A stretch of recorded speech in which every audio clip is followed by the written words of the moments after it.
Now let's make sure I don't fuck up this intro for like the 5th time. All right. Welcome to another episode of Ash and Their Fantastic Friends. Because of course I'm gonna almost accidentally call it Ash and Their Amazing Friends. We've got because we were talking about it. because we were talking about it. Because we got one of the most prominent Spidey Torch fic writers on here, Stat. Oh, I consider you prominent. I know you don't write that much, but geez, when they write a Spidey Torch fic, they get the biggest Peter Parker hater to enjoy it, which is me. One day I will be able to rival Train Cat. Mostly because Train Cat is on hiatus right now. So I have time to catch up. Look, boys like you.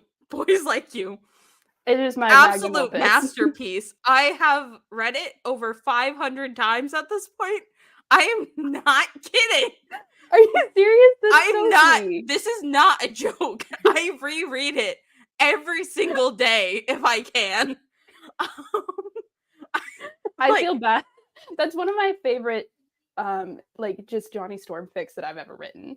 But my most recent work is unfortunately deeply sexualizing him, despite the fact that I do genuinely think he is asexual, but that's a different conversation. You can be sexy and you can be asexual. I think that there's place for both of them.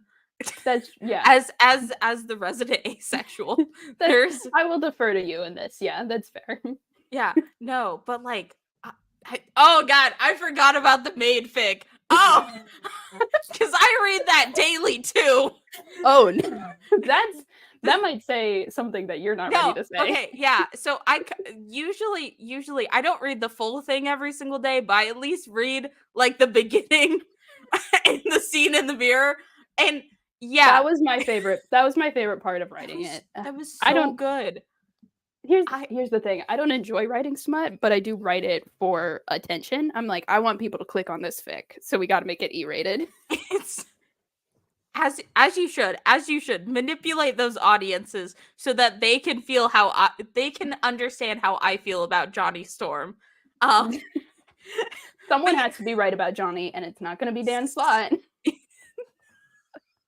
It's not going to be most Fantastic Four writers. Yeah, look, if Ryan North would just slide back into my DMs and take some notes from me, just a little bit.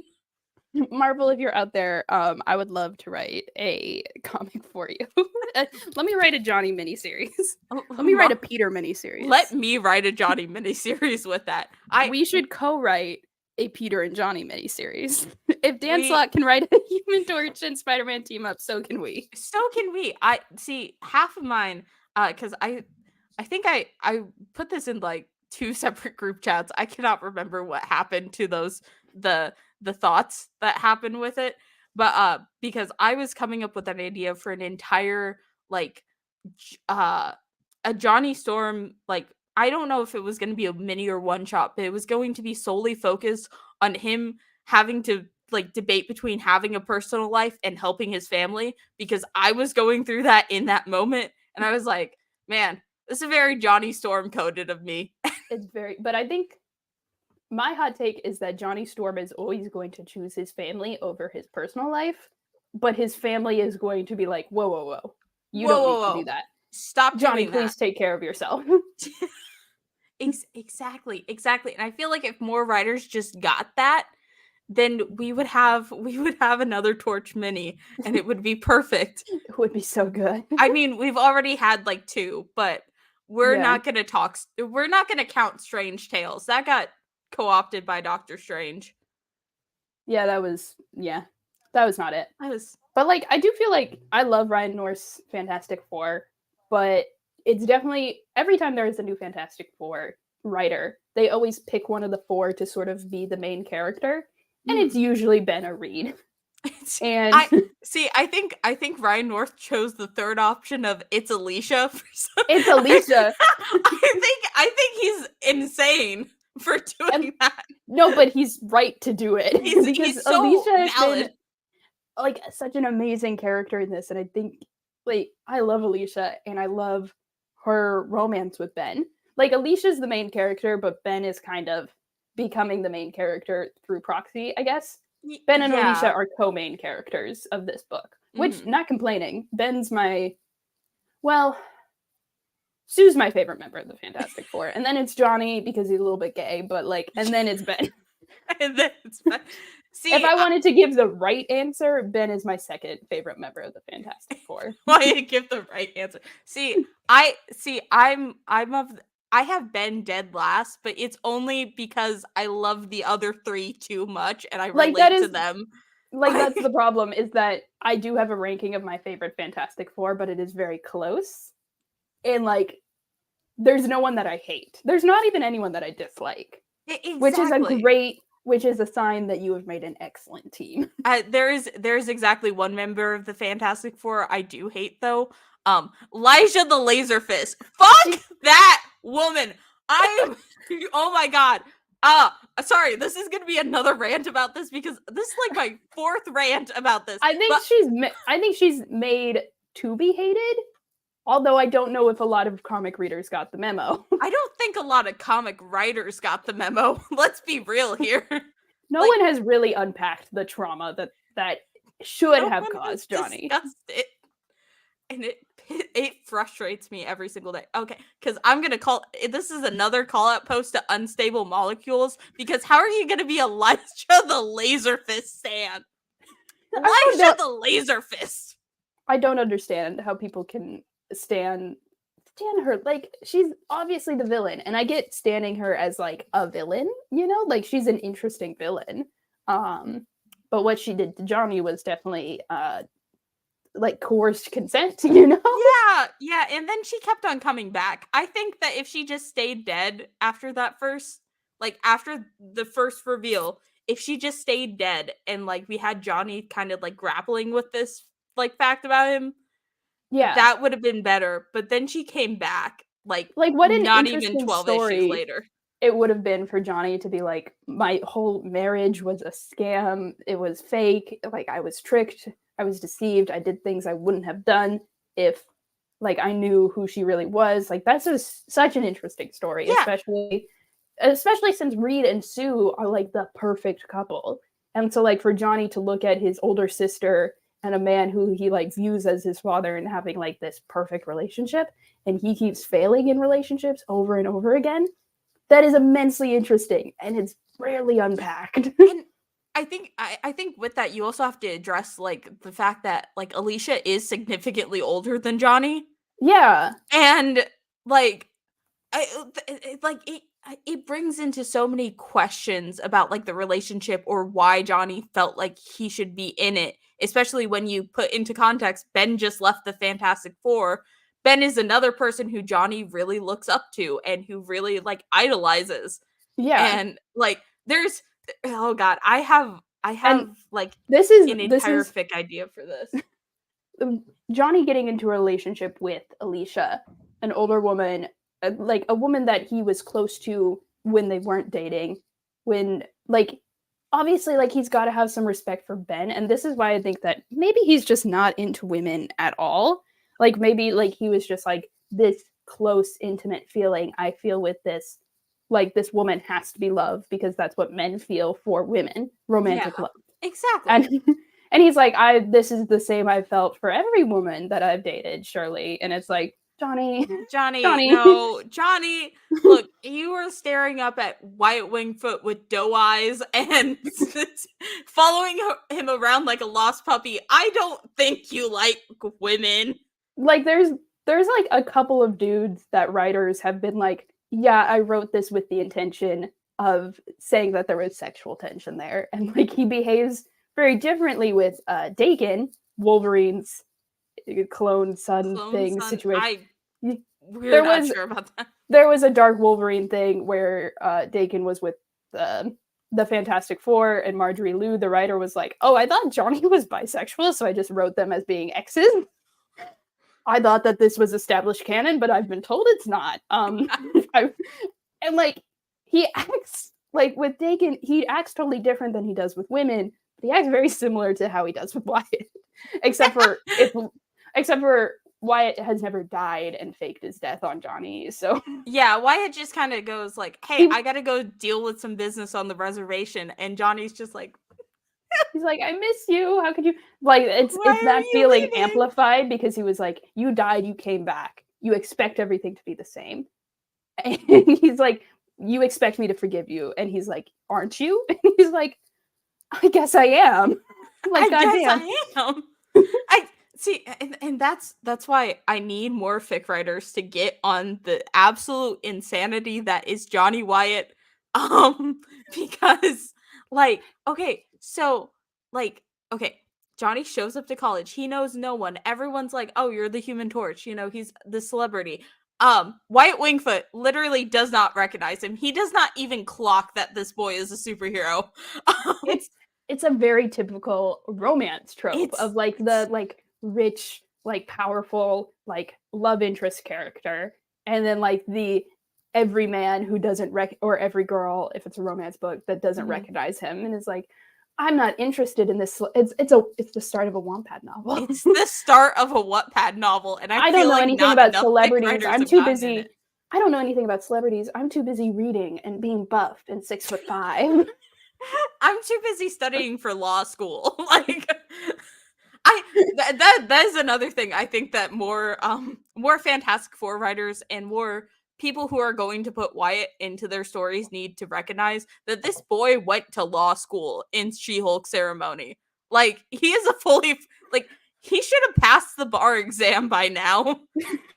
I think he might have dropped, like, he didn't have the chance to finish law school or didn't have the chance to like take the bar and get certified, because like he's busy being like the leader of his tribe back on the reservation.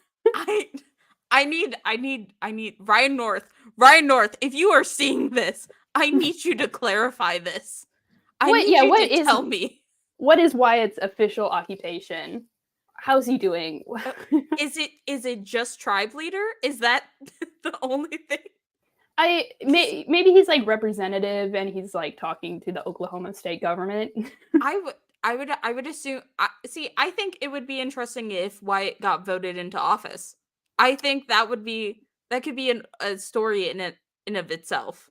Yeah, I think that'd be really interesting to have him be like a public official, especially right now in the current Fantastic Four, because the government hates them. Yeah, the government hates the Four. So if Wyatt was like, I'm a congressman, I'm a senator, I fully support the Fantastic Four.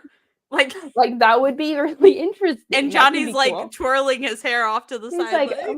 Like, you get him, babe. Like, oh, Wyatt, you're still interested? Wyatt, you're still talking to me? We're still friends? We're still friends? Even after I brought my soulmate to come and help you. But here's the thing, there was no animosity there. Like, Wyatt was not even remotely threatened by Johnny's literal soulmate. He's like, yeah, you're his soulmate, I guess. Like, but he's my best friend. No, because he's like, okay. Didn't he immediately? He immediately brought up like Crystal's, Saji, and like all these other women that Johnny has dated. He was like, this chicken lady, this lady with wings, is not your soulmate, Johnny. She's just another alien. This is the 5th time you've done this, Johnny. Stop, please. Johnny, stop lying to yourself. You don't like any of these women. You don't like women, just period. Not these women. Here's the thing, like, a lot of people, whenever a comic book character is confirmed as queer, people get really upset if they're not bisexual, because it's like with Iceman, people were like, shouldn't he be bi? And it's like, maybe, but also he's a character from the 60s. They had to show him as being into women. And like, there was, I'm always talking about Gwenpool Strikes Back, but in Gwenpool Strikes Back issue 2, Gwenpool literally says Johnny Storm is not into women. And it's like, what? It's like, oh, well, because here's the thing, because I went back and I read the 60s Fantastic Four, and literally until the appearance of Dory Evans, he is constantly just thinking about cars. He has like no interest towards women or romance. And in comparison to like the Spider-Man comics, where like the romance was part of the appeal of reading them, like just like like rotating cast of like bitches that Spider-Man has. Rotating cast. Like Johnny is like a teen hero. He's in the very much the same category as Peter Parker in the early years, where it's like you're trying to market to a younger audience, you're trying to get them interested. What do they like? Cars, superheroes, women. And it's like, why isn't women ever mentioned? Women in general don't really get mentioned until issue 113 of Strange Tales, where Dory Evan is finally introduced. And it's like, Johnny. Like, he's one of those characters like Iceman, where if they were like, he was never into women, this was simply compulsive heterosexuality, I'd be like, yeah, that makes sense. Yeah. Who are we kidding at this point? But if they were like, I don't know, trying to think of another queer-coded character. We'll just use Peter Parker for this example. Yeah, like if they were like, Peter was never into women, I'd be like, that's bullshit. That's a little bit questionable. You're telling me Mary Jane. Like, there's no way. There's like, have you seen Black Cat? I guess Johnny also had like a brief romance with Black Cat. See, but like, let's be real. Yeah, here's the thing with that. There's a little asterisk right next to it, because the one date that they were on, he was talking about cars for like 80% of it. That is asexual energy, because I've done the same thing. In the Spider-Man and Human Torch team up, Black Cat is like flirting with Johnny to make Peter jealous, but Johnny is like flirting with Black Cat to also make Peter jealous.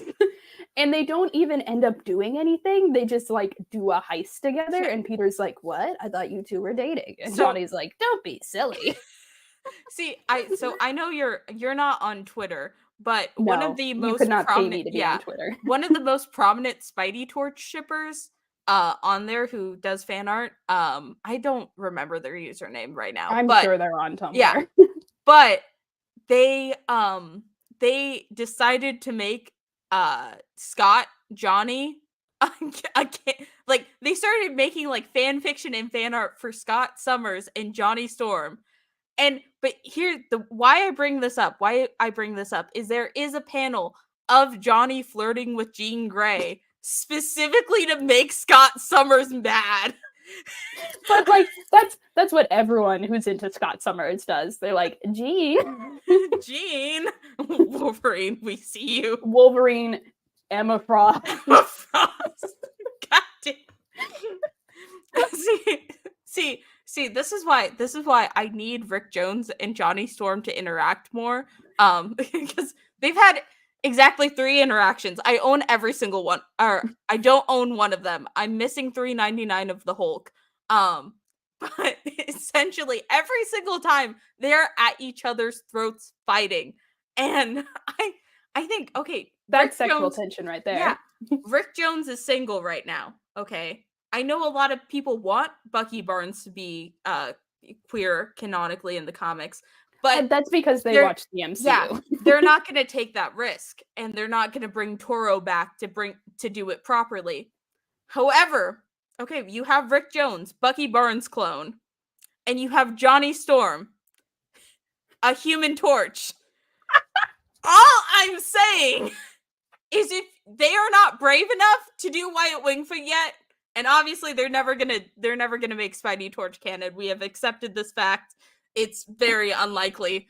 Yeah, no, they're never. Here's the thing. I don't want Spidey Torch to be canon. None of us want this. Every character that dates Spider-Man, their character is diminished, and they are turned into simply a love interest. Yeah. And this happens anytime he even has like remote chemistry with like another superhero girl. And so, like, if Johnny was Spider-Man's boyfriend, he would just be Spider-Man's boyfriend. He would stop being the Human Torch. They would completely drop all of his character arcs just for him to be in the Spider-Man books. You know who they wouldn't do that with if they made canon? Johnny Storm and Rick Jones. I think because no one cares about Rick Jones. No one cares about Rick Jones would become Johnny Storm's boyfriend. I think that's a nice place for him, because so Rick Jones started the Avengers. He was running around with Captain Marvel. He's been on those two sides of and obviously he ran around with Bruce Banner. So like he's been pretty like all around there in the Marvel universe. But you know what team has never liked him? the Fantastic Four. This is Johnny's rebellious phase. This is Johnny's rebellious phase because he's bringing home a boyfriend that he knows his parents won't like. It's that his parents in issue 1 of Avengers told to fuck off when calling about the Hulk. I think Johnny has attended. I think that's Johnny's type, is like people that the Fantastic Four don't like. You have Rick Jones, you have Dakin, you have Peter Parker, who broke into the Baxter building. The only reason that he is not dating Wyatt Wingfoot is because his family likes him too much. They're like, this is our wonderful babysitter, Wyatt Wingfoot, who's so good with the kids, who's so intelligent, we love him so much. He's basically already a member of the family, and Johnny's like, well, this is too easy. This is too easy. Wyatt needs to do something crazy. Easy. Wyatt needs to be like, I agree with the U.S. government. He would never agree with the U.S. government. Never agree with the U.S. government. But if he was like, the Fantastic Four are menaces, Johnny would fall to his knees, propose right there. Propose, be like, Wyatt, take me back, please. Wyatt, I miss you. Wyatt, please come back. Actually, Wyatt, the kids miss you. The bed is cold. The kids miss you. They don't have kids. They do. Emotional kids. It's like he's just like, Wyatt, like he's holding up like 15-year-old Franklin Richards, like, Wyatt, the kids miss you, and Franklin's like, what? Franklin's like, what? Uncle Johnny, can you chill out? Can you like? Here's the thing. I don't want Spidey Torch to be canon, but you know who does want Spidey Torch to be canon? Franklin Richards. He's like, I need my loser fail uncle to date my favorite superhero. Just so that I can hang out with him more. See, that's when I think about Valeria, and I'm thinking like, who would she prefer Peter to be with? I think Valeria does not want Peter around. I mean, who would Valeria prefer Johnny to be with? And I think the answer is Wyatt Wingfoot, because she's a sensible girl. Yeah, she's done the math. She's run the numbers on who is most likely to break her uncle's heart, and she's like, Wyatt's the best option for Johnny. Why? He's a tactical decision. He's not going to die. He's not going to fake his death. He's not going to be called a menace by the Daily Bugle. He's just gonna maybe go away for a few months because he has to take care of some business. That's it. He's busy in Oklahoma, and we have like sci-fi tech, so we can just teleport over there. It's not a big deal. Yeah, it's not that bad, Johnny. She's like, it could be worse. I think if it was up to Valeria, Doom would also be living in the Baxter building. I think Valeria perfectly estimates her ability to like micromanage her family. I think that we should just let her at this point. Yeah. Who's the leader of the Fantastic Four? Valeria. Yeah. No, the only reason, because there was a like 2099 version of the Fantastic Four, the Fantastic Five, that was running around with like May Parker. The only reason that team did not do as well as it could have is because Valeria hadn't been born yet. Yeah. That's the one thing stopping them. And also Johnny and Elijah had a child, and I hate that child with a burning passion more than I do Aqua Baby. I hate this. I hate this child so much. As far as there are no children in Marvel that I hate. See, but you haven't read the Fantastic Five. Oh God, we forgot about Spider-Boy. We're all trying to collectively forget about Spider-Boy. That's his origin story. Everyone collectively forgot about him. He said we all forgot about him. Dan Slott, you can't have a. You can't. Dan Slott, stop using memory erasing powers to introduce characters to do what editorial wants. He needs to do something more interesting. See, like, memory make Johnny Wyatt canon. He apparently tried to. I don't believe him. I need like proof. I need like leaked emails. I want to believe him because the idea that like 3 separate writers have tried to make him bisexual and have failed is so funny. Like, why does editorial care so deeply about Johnny Storm being straight? The thing. Are there straight Fantastic Four fans? Are there? I've never met one. Wait, Hillbilly Comics is the only one I can think of. Yeah, but he's cool with the gays. He'll be an ally. He's cool with the gays. Yeah, exactly. No, I'm trying. No, because technically, Ryan North did say that he had 2 scrap Johnny Storm romances. So it very well could be that we have had 4 writers attempt this. Was it him scrapping it, or was it editorial saying no? Oh god, I have the screen. I need to have the screenshots pulled up next time. Okay, I'm pulling them up right now because I'm pretty sure it was an editorial thing. Because he seemed very passionate about giving this boy a romance. And I do think that Johnny would benefit from a romance, even if it was a woman. I think that Johnny, like, longing to start that next period of his life, to, like, get married and have kids just like the rest of the Fantastic Four, is, like, a very logical conclusion for his character. Look, we need him to be a girl dad, if I'm being honest. Because, like, right now, him not being married only makes him look gayer. He's the gay uncle of the team. And, like, even though they haven't said he's gay, he's an unmarried bachelor. Like, all okay. Right. Yeah, I have it pulled up right now. So because someone asked him, like, what stories do you have for Johnny in the future?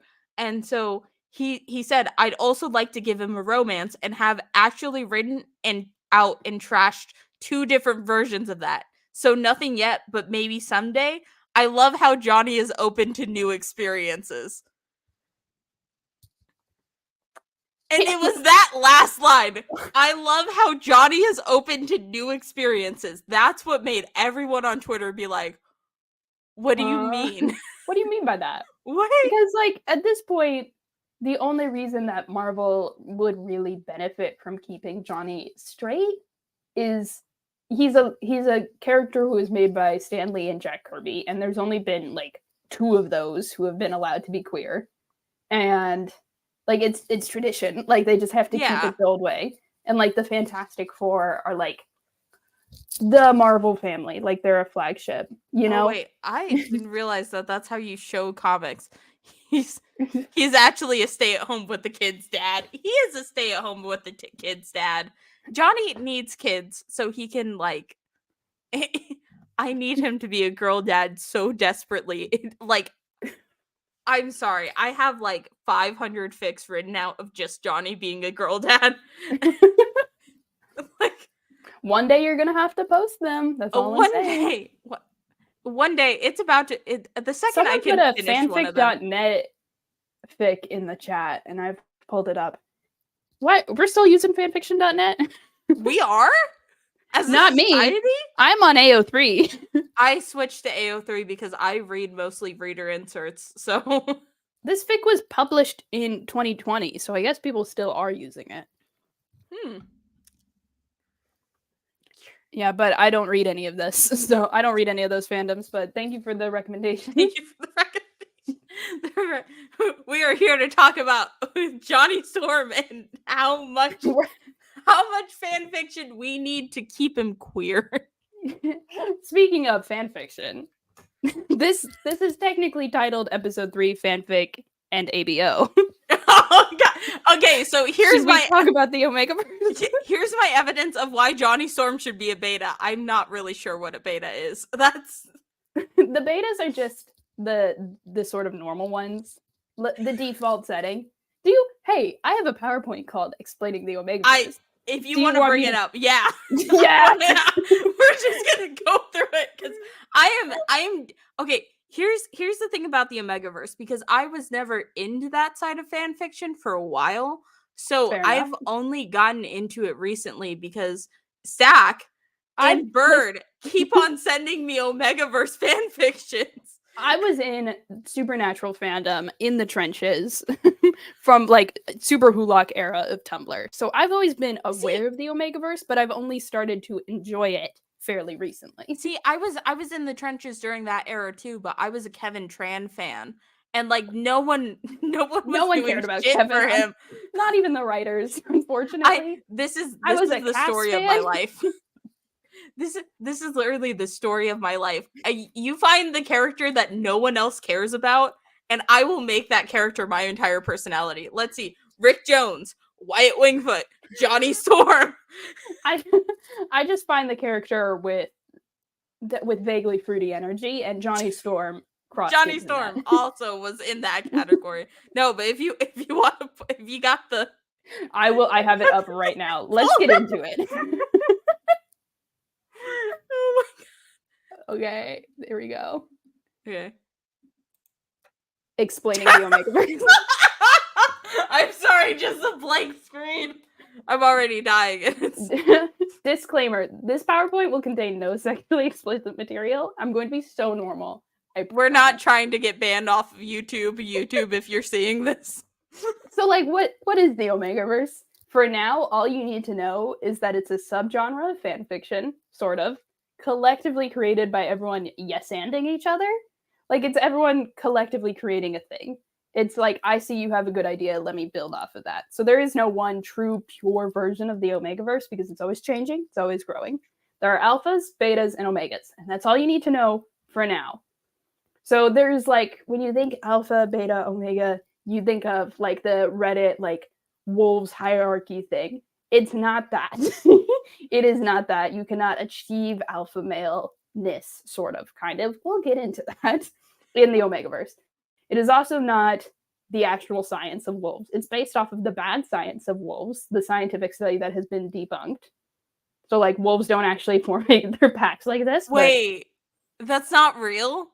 No, it's been sort of debunked in the sense that, like, the study was done on wolves in captivity, but when you look at wolves in the wild, there are, like, family structures. So it's like the parents are the alphas because they're in charge of all the babies in the same way that your parents are in charge of you until you grow up and eventually become the alpha of your own children.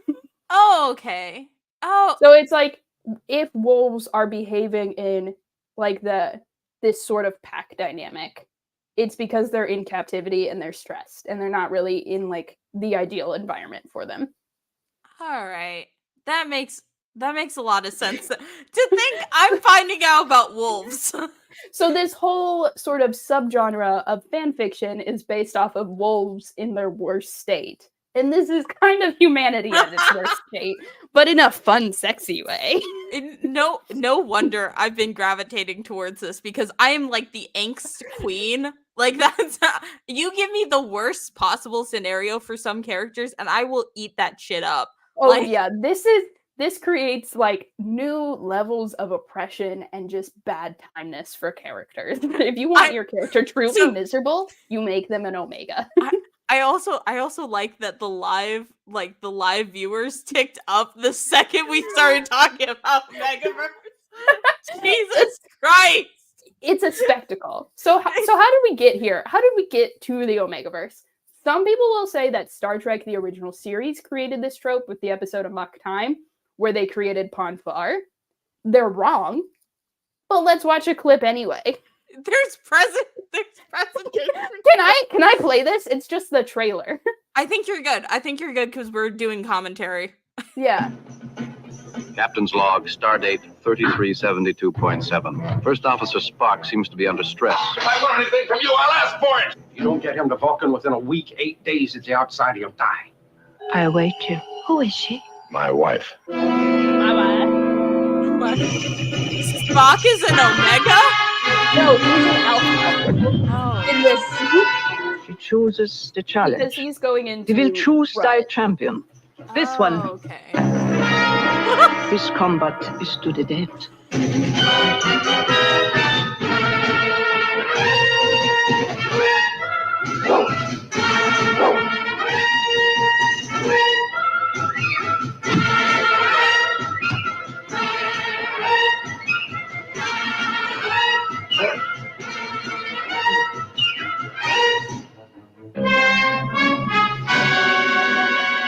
Dead. Oh shoot! I didn't want to play it again. I'm sorry. I thought for a second that Kirk was gonna have to fuck Spock, and I was like, Here's the thing. How do I? There we go. So what the hell did you just watch? Spock goes into heat or rut. I'll explain those terms later because he's an alien and he's gotta fuck or die. This is what Ponfar is in Vulcans, is that every 7 years they have to go into this sort of mating ritual and they get really angry and illogical and they go back to their home planet. And the female Vulcans can be like, actually, I don't want to fuck. So you have to fight a different dude for me. And then you either die while fighting or you live and then we can fuck and it'll be fine. So Spock has to fuck or he's going to die. So he wrestles Kirk so hard that he doesn't actually need to fuck anymore. What? So he just pins his best buddy down in the dirt, rips open his shirt, and like they just kind of roll around in the sand for a while. And he's like, I'm good. I got all that feral drive out. I'm good, actually. So he doesn't need to fuck anymore. He's good. All he needed was a platonic roll around with his buddy. So you understand why 1960s housewives went crazy for this. I'm going crazy for this. Why did you introduce the system? Check out the Ponfar tag on AO3. It's great. Oh shit! I'm making a mental note of this.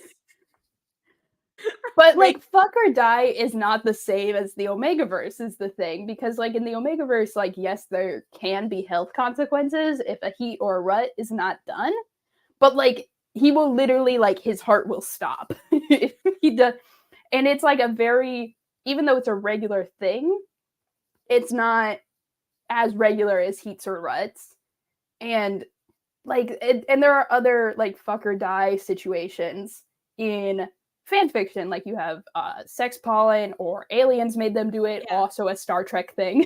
Oh god. Everything is because of Star Trek, except apparently the Omegaverse. Well, yeah, the Omegaverse is so like it's laying the groundwork in the sense that it is a like situation that you can put your favorite characters in where they are like forced to do it. But there are other ways to do it. It wasn't the first way to do it. Like if you want your favorite characters to fuck, you just point a gun at their head and say go for it. Like, there are fanfics about that, but they're not the Omegaverse. Because the Omegaverse has very specific rules. So who the fuck do we have to blame for this bullshit? Listen.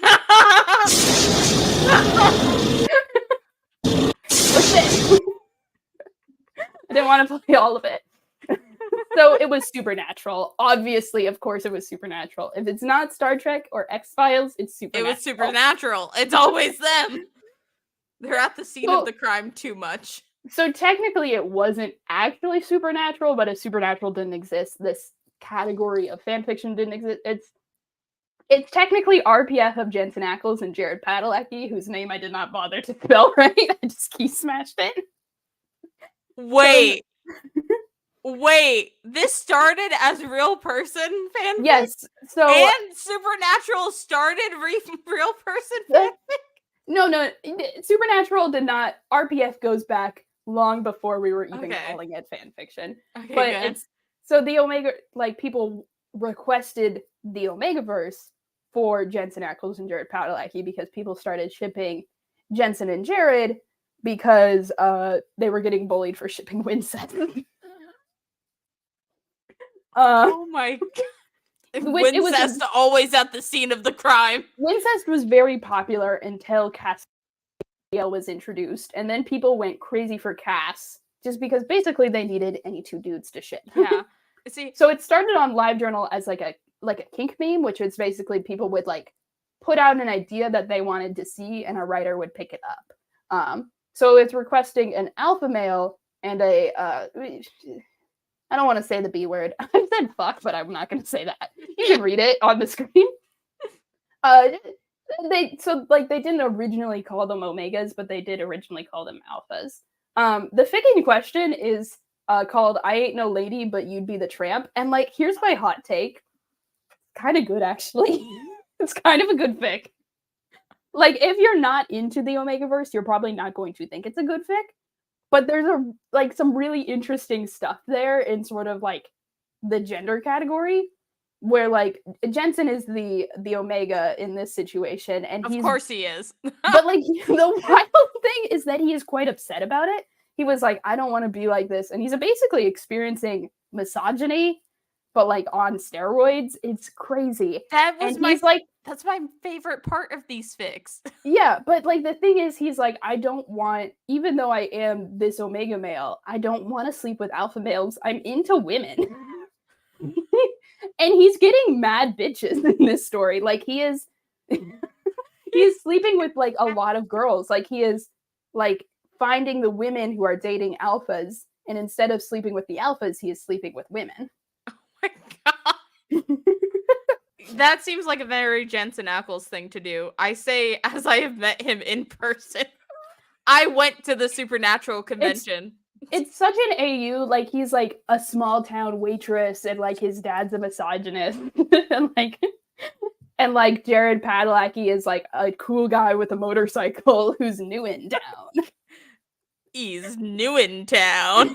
And like they obviously have chemistry because it is what it is. But it's an interesting read. Not like, I wouldn't say it's particularly well written, but it is like, it makes you think. You're like, wow, this is a piece of history. So we're not going to do a dramatic reading of it because I promise to be normal. But like, if you like the Omegaverse, check it out. It's on AO3. So this created the foundations of the Omegaverse, creating 3 things that will be found in every single Omegaverse fic. Social hierarchy, mating cycles or heats, misogyny. These are the 3 essentials. There's always, even if like a mating cycle or a heat doesn't happen in Omegaverse fic, like the promise, the threat of it is always there. The Omega is always thinking about it and being like, so what's happening?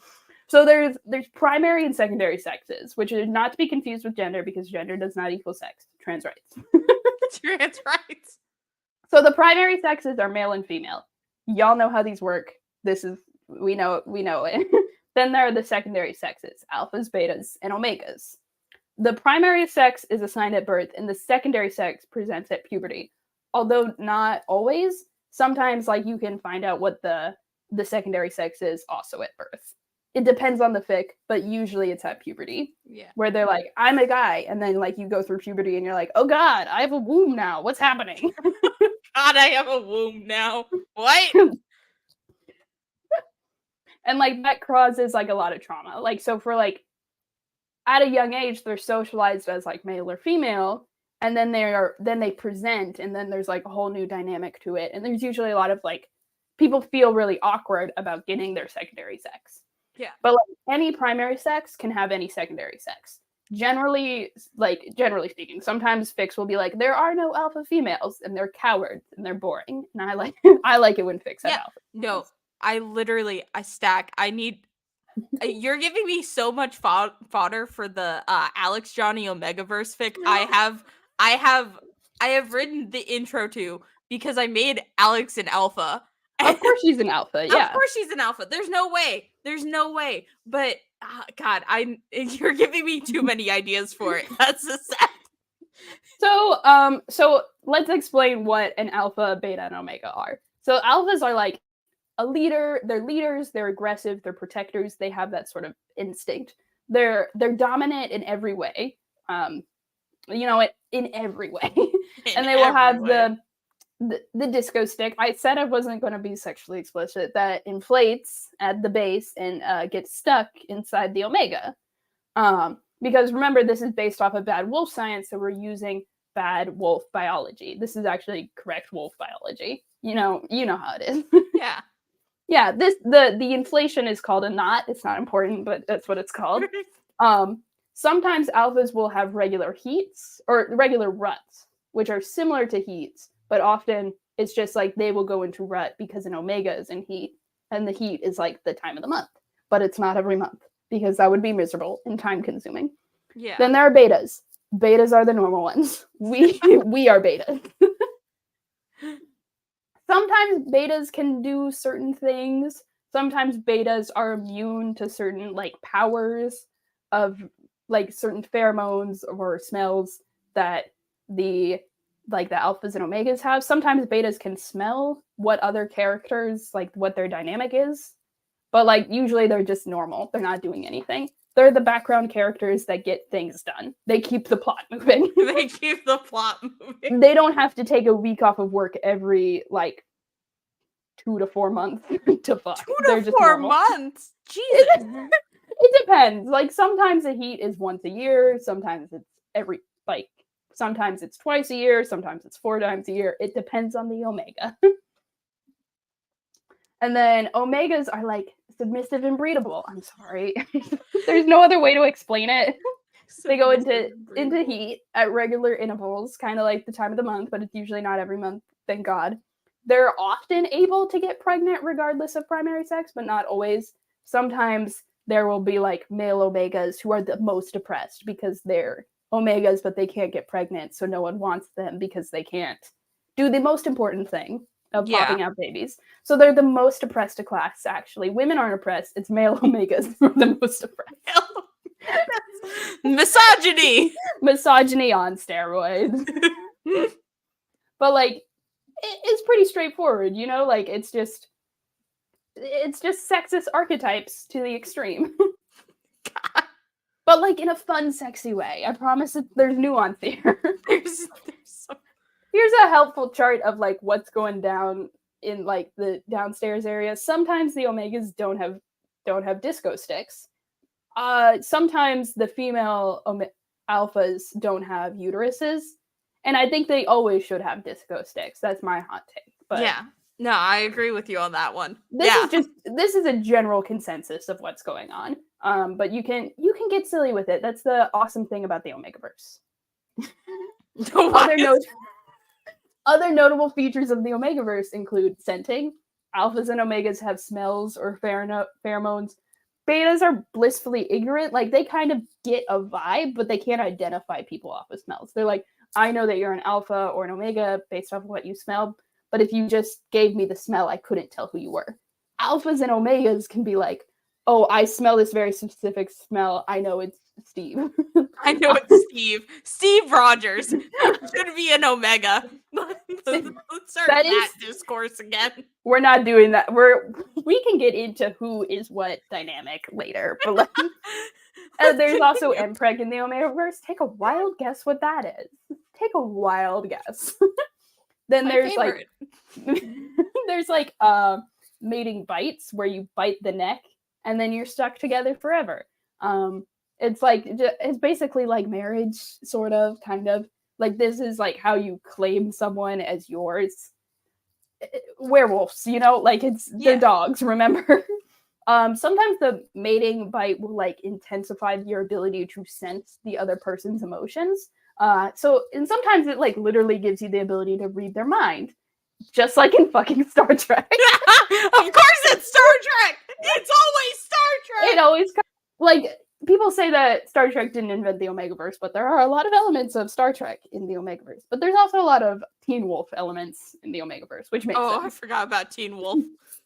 And then there's also like mating cycles where the Omegas go into heat and the Alphas go into rut. You fuck or feel gross for a week. You're not going to die about it. You're just going to be like kind of a little miserable while you're going through it. It's like having a cold. And then there's always Omega oppression. It's like sexism on steroids, as we've established. Sexism on steroids. So the question you're all wondering, am I going to explain heat? No. No, I don't want to. No. You have context clues, and I promise to be normal. We promise not to be banned off of YouTube. So we're breezing over the dudes getting pregnant thing too, right? Of course we are. No, we have to talk about it, actually. So, like, no one actually knows what's going on. The vast majority of Omegaverse fics will have dude Omegas be able to get pregnant. If they can't, they'll feel sad because they can't do the most important part of life, popping out babies. There's no other sense of fulfillment or existence. What are you supposed to do if you're not a housewife? Like how? This is a question that haunts me. How do male Omegas get pregnant? How does this happen? How? And so it varies from fic to fic. Options include butt baby. The poop hole and the baby hole are the same hole. Butt babies. Sometimes I don't explain it. Like, they literally will be like, they're fucking in the butt, and I'll be like, okay, and then they'll be like, he's pregnant, and I'm like, how did that happen? How did that?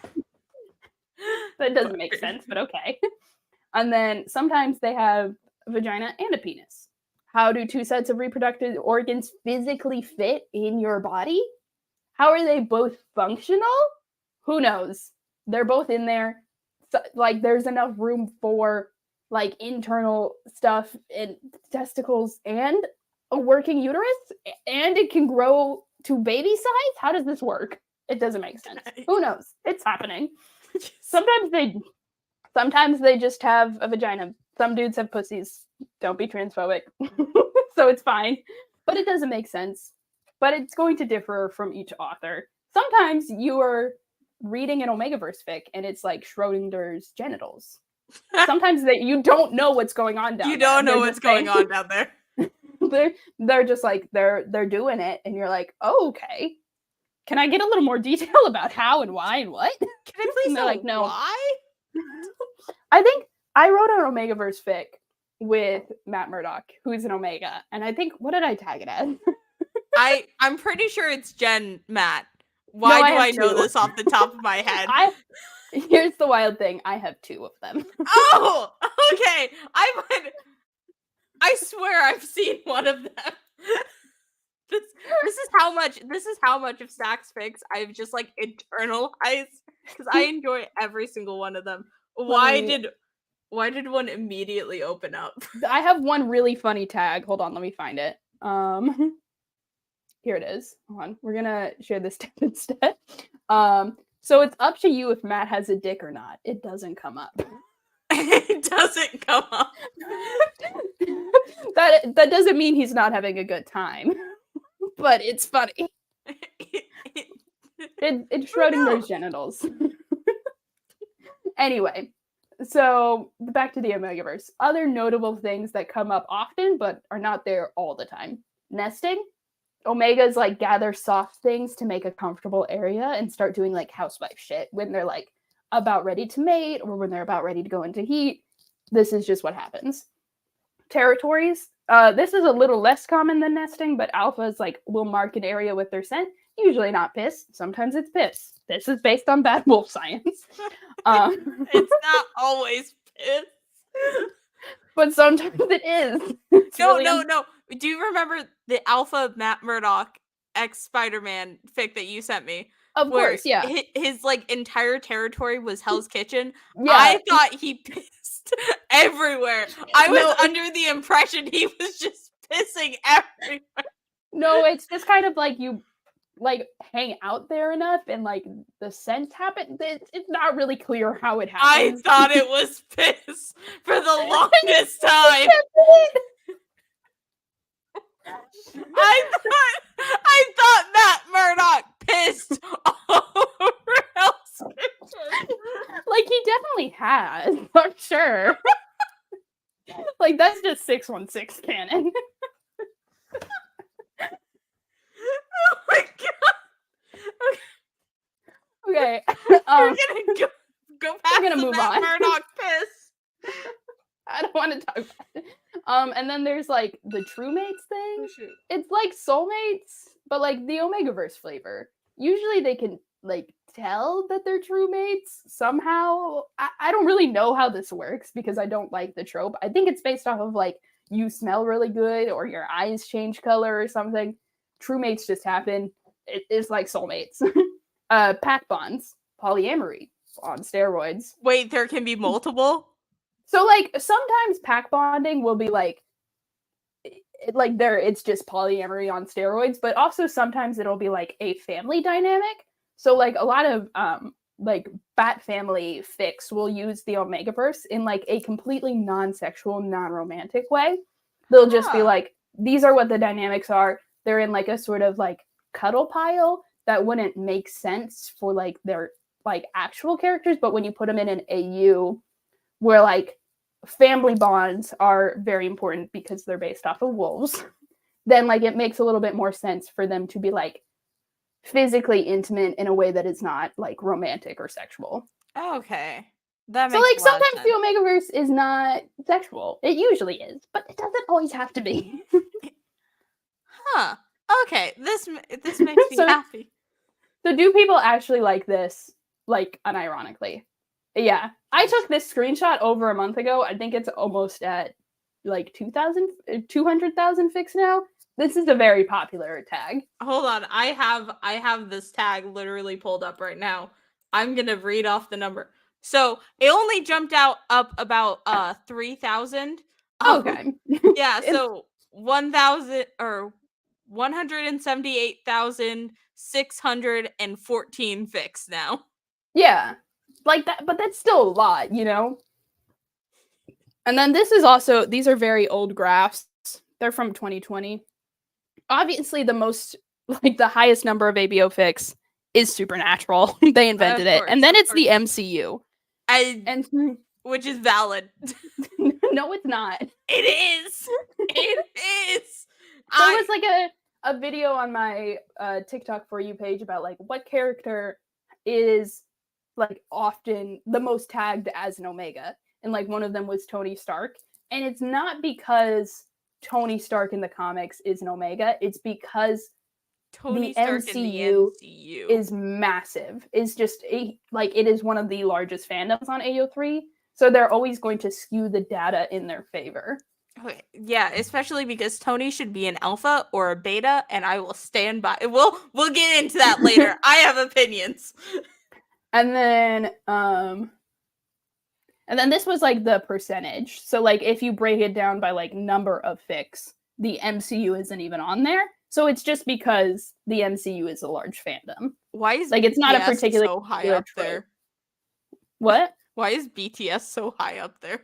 Because this started in an RPF fandom. My God, is it going to continue in RPF fandom? I feel so bad for this little Asian boy. Yeah, I don't want to talk about BTS. They scare me, and I don't really understand how that fandom works. I don't understand how RPF fandom works, so I simply don't talk about it. That's anyway, fair. We're moving on. It has also breached containment. There are a lot of independently published romance novels that use the Omegaverse, and they're selling well. They're clearly very popular because there's a lot of them written. This is just like a screenshot I found on Goodreads. But like, why? Why do people like the Omegaverse? Personally, I think for the most part, it's just people with weird kinks. And hey, we don't kink shame in this house. At least my house. I don't know about your house, Ash. we do kink shame lightly, but it's more just don't let anyone know. Yeah, like keep that to yourself. And like, hey, it's haram. Like it's on like if you're just posting it on AO3, that's like it's an anonymous website. That's fine. Yeah, it's fine. But it's also an easy way to get your faves to fuck nasty about it. You know, like it's just like a really easy setup for PWP. I also know some trans people who really enjoy it because sex and gender are completely separate in the Omegaverse. Like the idea of like a girl having a dick or a dude having a pussy is like completely normal in the Omegaverse. No one questions it or thinks hard about it. So like that can be kind of like a comforting idea.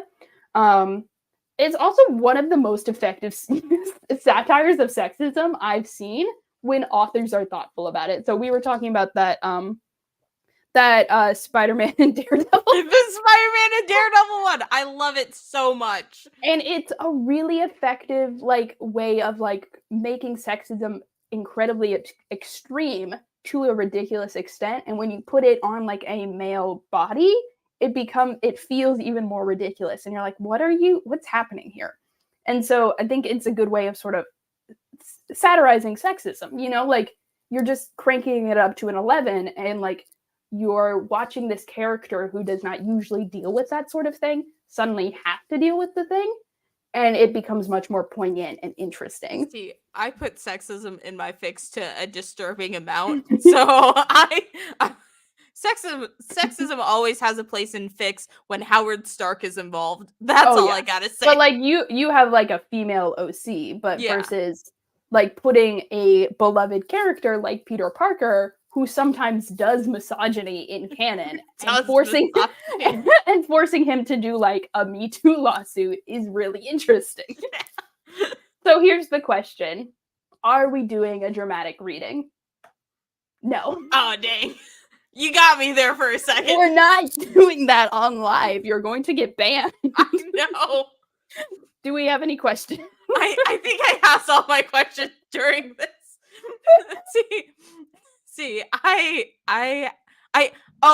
We did get some comments mentioning the ABO lawsuit. Yes, the Lindsay Ellis video. Oh my god, I forgot it was Lindsay Ellis who did that. I miss her so much. I thought her videos were really thoughtful. I do think there was some times when she was white womaning very hard. yeah, no, because around the reason I stopped watching Lindsay Ellis was it was around the same time that I think it was The Rise of Skywalker came out, and like her and some of the other what was the other one? Jenny Nicholson. A lot of them were being very racist towards Finn, and what? I was like, oh, I can't be a part of this anymore. See, like I miss out on a lot of YouTuber drama because I'm just not on Twitter. Well, yeah, it all happened on Twitter because basically it was during the Reylo War, as I like to call it. Oh, yeah.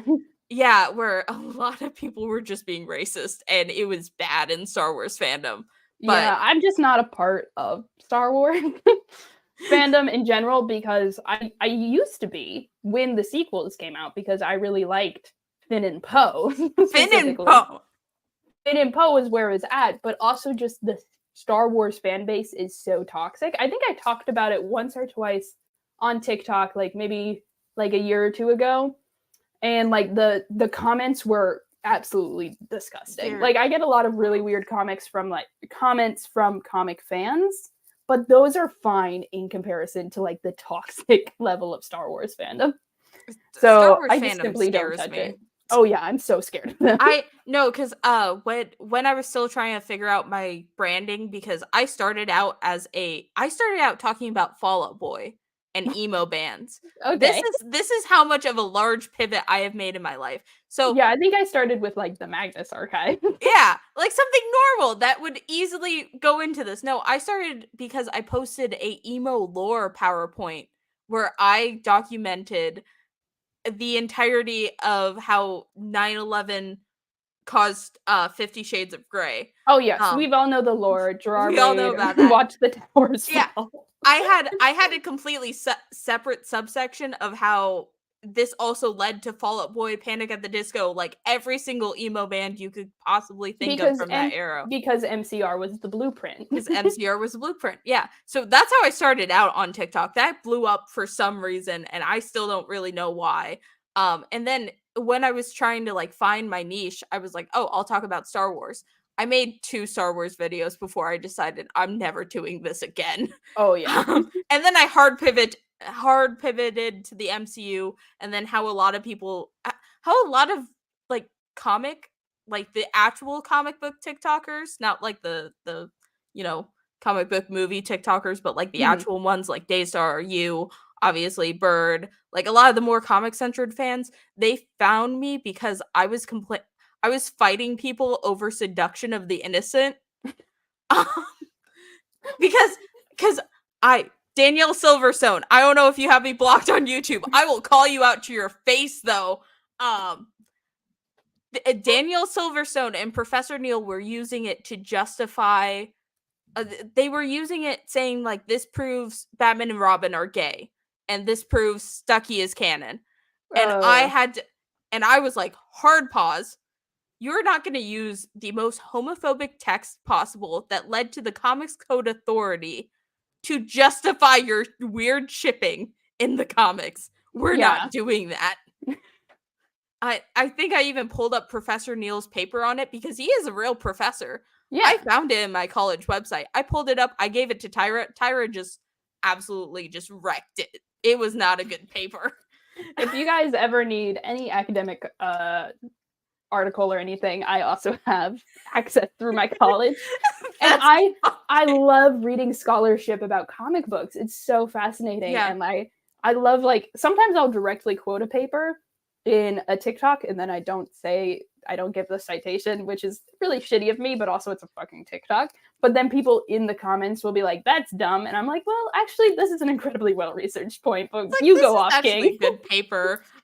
Yeah, which is also why I love Dr. C, because Dr. C is like the anti-Professor Neil, as I like to call him. Because Dr. C, he knows what he's talking about. He also was up people's ass about seduction of the innocent.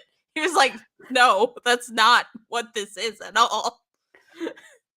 But anyway, the Omegaverse. The Omegaverse. And we went on a tangent because I was like, Star Wars fandom sucks. Yeah, okay, so here's the thing about the Omegaverse, is that when we're talking about what dynamics certain characters are or should be, I think there's two ways you can figure it out. Is like, what character are you shipping them with?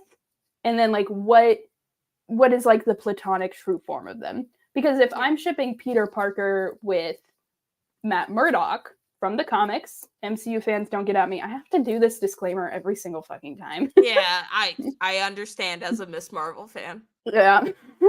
Like, if you were shipping them, obviously Peter Parker's an Omega and Matt's an Alpha. But if you're shipping Peter Parker with Deadpool with Wade Wilson, then obviously Peter's an Alpha. Yeah. And if you're shipping him with Johnny Storm, they're both. They're both Omegas. They're both Omegas, or they're both Alphas, and I will not accept anything differently. Exactly. So like, but if I was just saying what Peter's dynamic was in isolation, just taking him as he is in the comics, not shipping at all, he's just a beta. Like, he's just an everyman. Like, that is his archetype. He's just a normal dude. Hold on, I have a list in my notes app of like characters and what I think their dynamic would be, regardless of shipping. Let me pull it up. Oh my God. See, because me, Daystar, and Bird, because we do have that Rick Jones group chat that I do bring up like a lot, because this is where I spend the majority of my time. We've gotten into debates over what position like Stoney is. So like, what? Because here's the thing.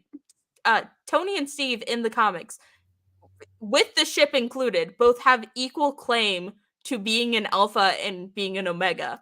My theory is that I think Steve Rogers was a beta before the superhero serum, and it turned him into an Alpha. That wasn't the intention of the serum.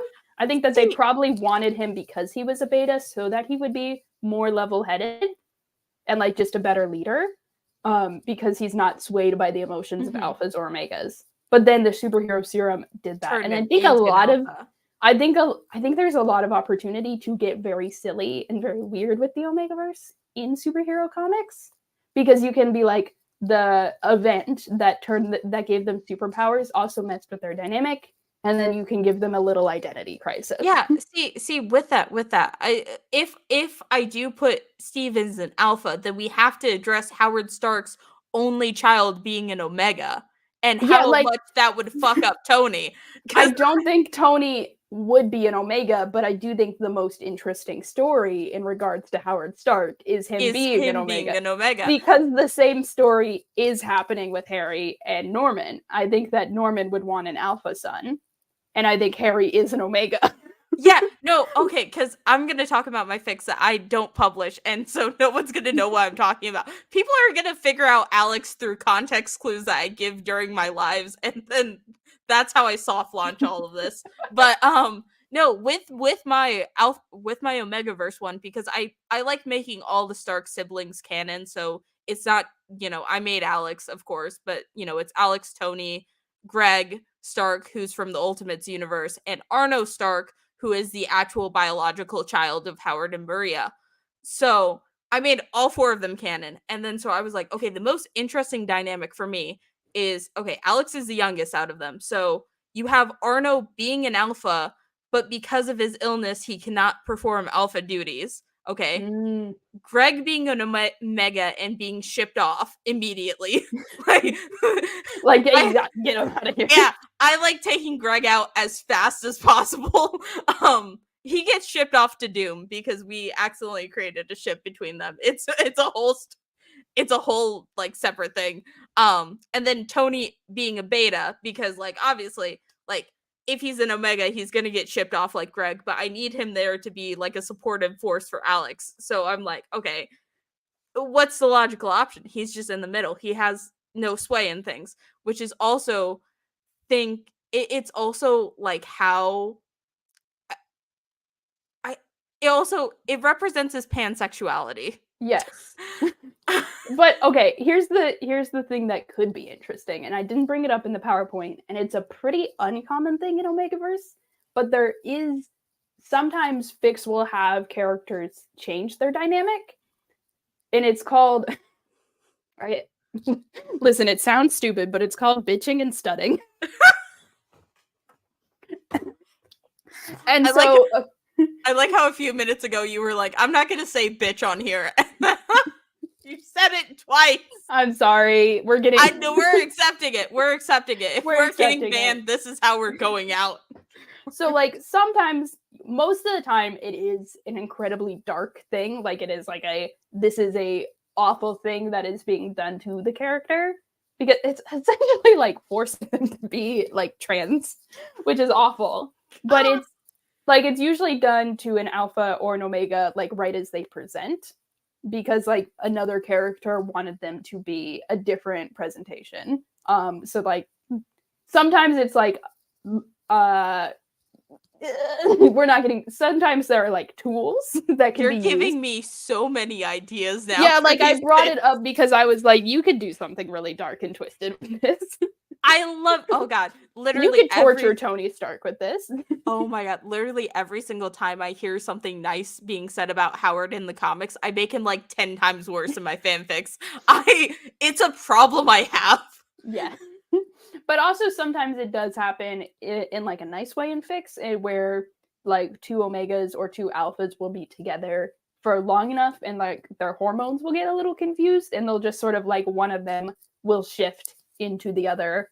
Nice. There's also this I know we don't like Stucky in this house because we are comic book fans. Yeah. But there is this one really interesting Stucky fic where they have what is called clownfish ABO, where they can just sort of change their dynamic on command given what the pack needs. So they're like, oh, I'm in a state where I'm like really angry and just sort of depressed and like this isn't good for me. So they will transition into an omega to sort of calm down, and then they'll stay in there. And that's considered like just sort of the more relaxed state, and like only people who like need to take care of their pack or who are in a very aggressive field will be alphas, but they can just choose to not be one day.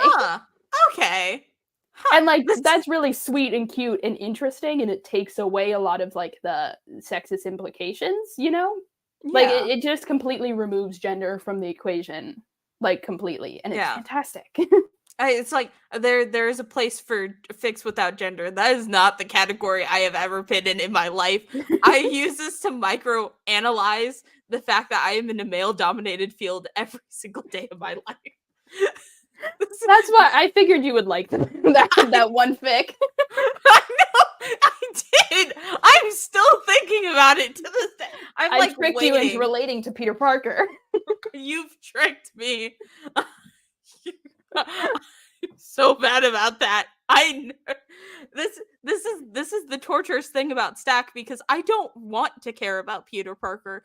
You have retroactively made me care about Peter Parker. He can be interesting as long as Dan Slott or Zeb Wells or any other writer that I don't personally like is writing him. He can be good when good writers write him. Exactly. And oh god, because I will say one of the greatest things I do like about ABO is, you know, how it's essentially people just building off of each other. I like that part of fanfiction a lot more. And maybe it's because sometimes when I read fanfiction, I like internalize what has just happened, and then I'm like, I could write a really good fic that like same like base, but not any of the same components, you know? Yeah. I know what you're saying. Yeah, because I did that. I'm trying to find the Stucky fic, the clownfish ABO one. The sad thing is because I was in like that early 2014 MCU fandom. Well, technically I've been in it since 2012, but I was there during the 2014 rise of Stucky. I know the exact one you're talking about. I don't remember the name. It's called Sense like the smells, Sense and Sensibility. Sense and Sensibility. No, and like it's a good fic is the terrible thing. But it's also like, it's not the Steve Rogers and Bucky Barnes that I know from the comics. It's not even the Steve and Bucky I know from the MCU. Yeah, see, this is when I curse MCU fans because, you know, I'm a Stoney shipper. I've been a Stoney shipper since I was 10. Actually, no, since I was 8. I've been a Stoney shipper since I was 8. But like, I'll start reading a fan fiction that Bird sends me, and if one of my friends, this is a warning to everyone who is mutuals with me, if you send me a fic, I will not read the tags every single time consistently. Dude, I go in blind. I gotta be more careful about what I send you now. I have enough faith. I have enough faith in my friends that they know what will bother me. Listen, I don't know if I do. I'm pretty sure I've sent you a lot of explicit stuff, and I was like, surely they'll just skip it if this isn't their vibe. Nah, I go straight in. I do not. Don't think about it. And so there's been a few times where Bird has like described a fic but hasn't mentioned that it's MCU. And so I'll go in and like halfway through I'm like, why is Obadiah staying here? And then I'm like, oh no. Sometimes I'll be reading I'll be halfway through a Spider-Man fic and like suddenly Peter will just drop the Mr. Stark and I'm like, no! No! I was attached to you. No! That's how I feel about every single piece of Johnny Storm fanfiction I have ever read. There's no Johnny Storm fanfic that's the MCU. He doesn't exist. But there is ones about Chris Evans, Johnny Storm. Oh. And here's the thing. I read a lot of reader inserts because I have Alex. I like messing around with her. And then fair enough. There's like one on Tumblr that was essentially Alex Johnny without it being Alex Johnny, okay? Yeah. Like she was a Tony Stark daughter. And then like halfway through I was like reading it and I was like, oh, this is Chris Evans, Johnny Storm. And I was like, God fucking damn it. See, this is why I originally started reading Spidey Torch. I wasn't always a Spidey Torch shipper, but Spidey Torch fans exclusively read the comics. Exactly. If you're reading a Spidey Torch fic, it is because the author is well read in the comics, or the author is really attached to a different Spidey Torch writer and they want to join the hype. That's how I fell into the Spidey Torch pit. That's because they're good fics. Like they're genuinely good.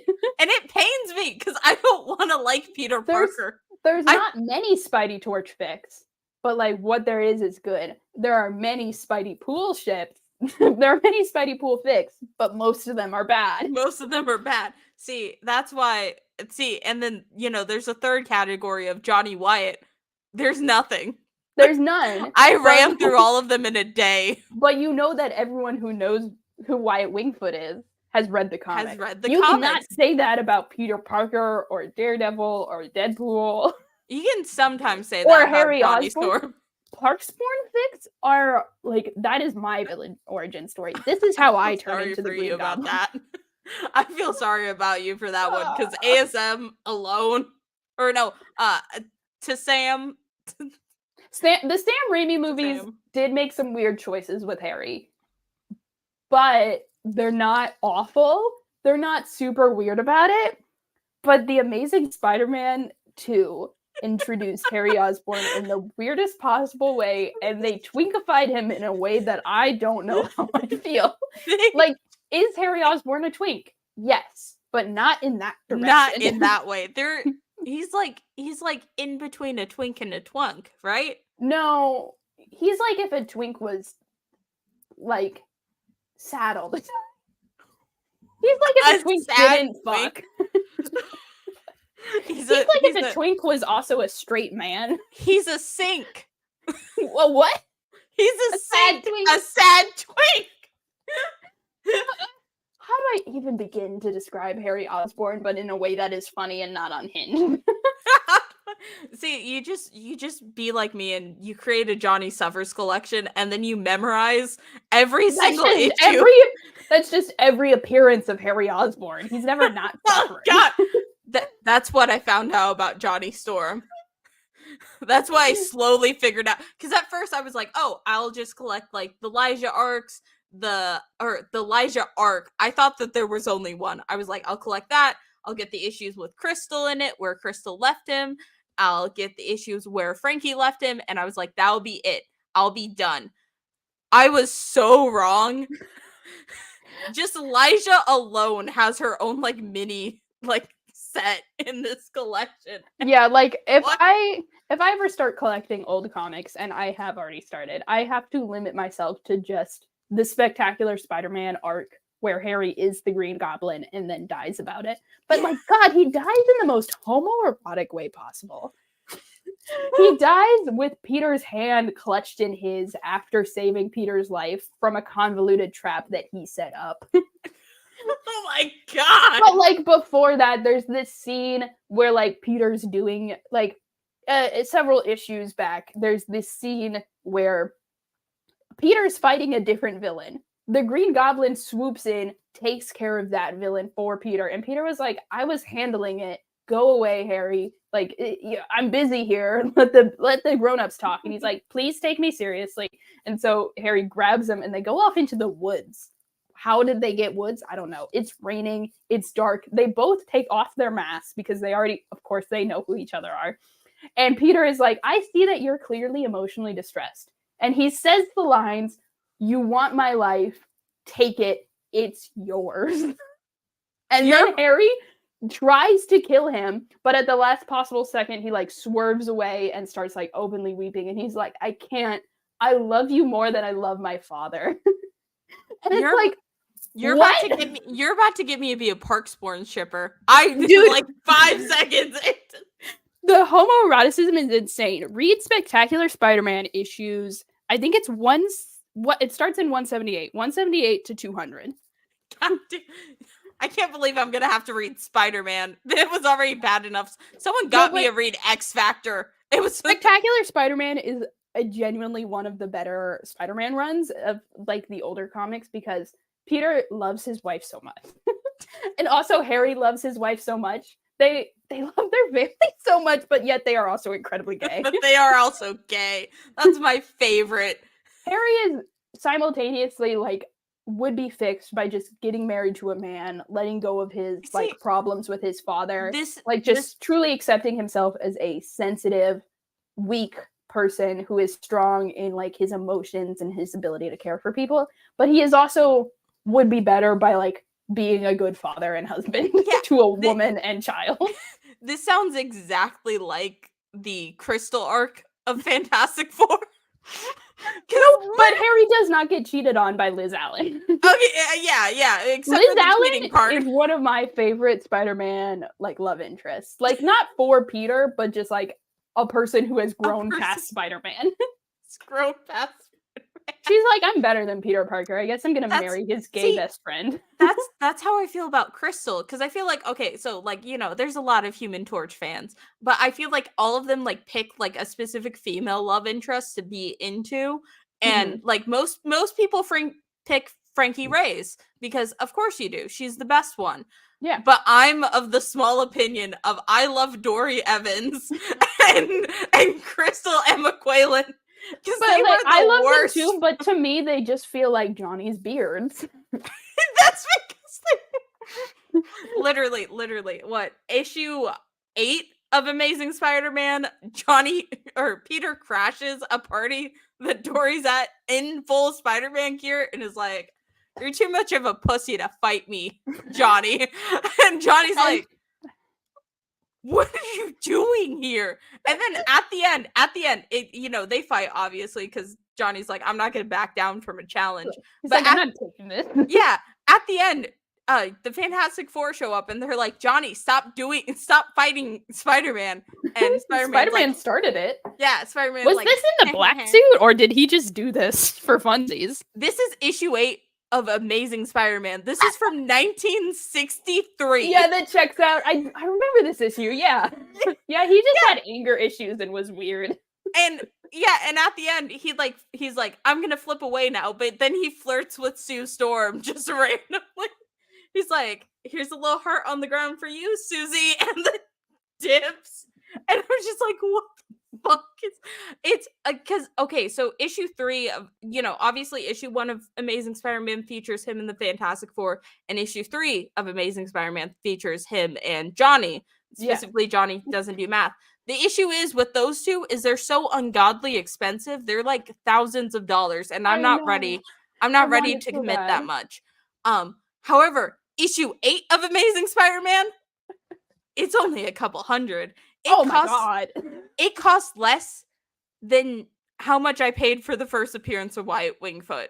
Okay, but like Wyatt Wingfoot is worth like 1,000 Peters. So Wyatt Wingfoot, but the thing about Wyatt's first appearance, this is me going into comic book pricing. The first appearance of Black Panther, right? No, that's his third appearance, which pains me physically because I want it, because I own literally 50, 51, 53, 54, 55, 58. Like I own like almost every single other Wyatt appearance except for 52.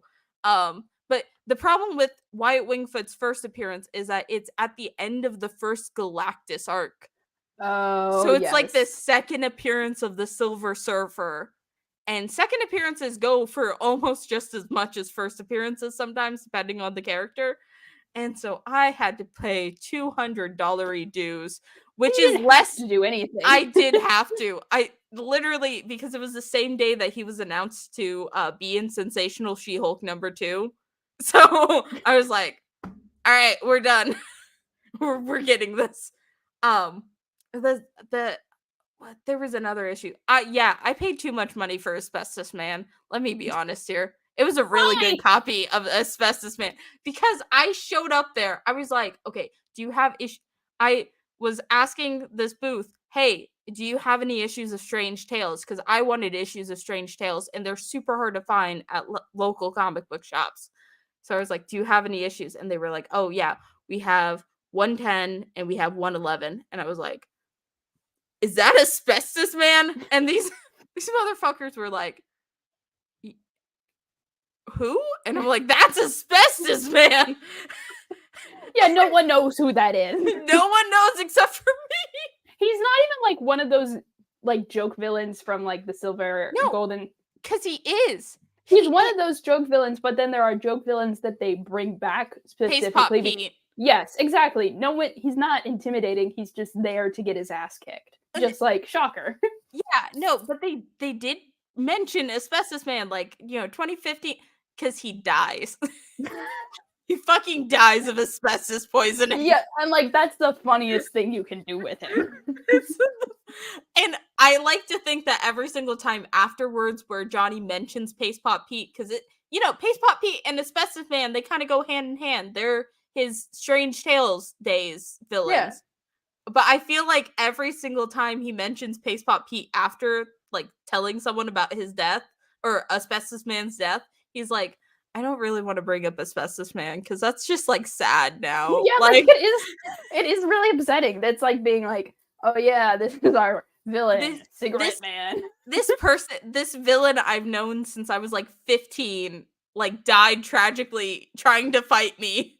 Because the chemicals he subjected himself to. Because of all the asbestos. I need like that would be, what is the, like, imagine if there was like a Spider-Man villain whose whole thing was like bug spray, and then he was like, I had to retire because of the holes in the ozone layer.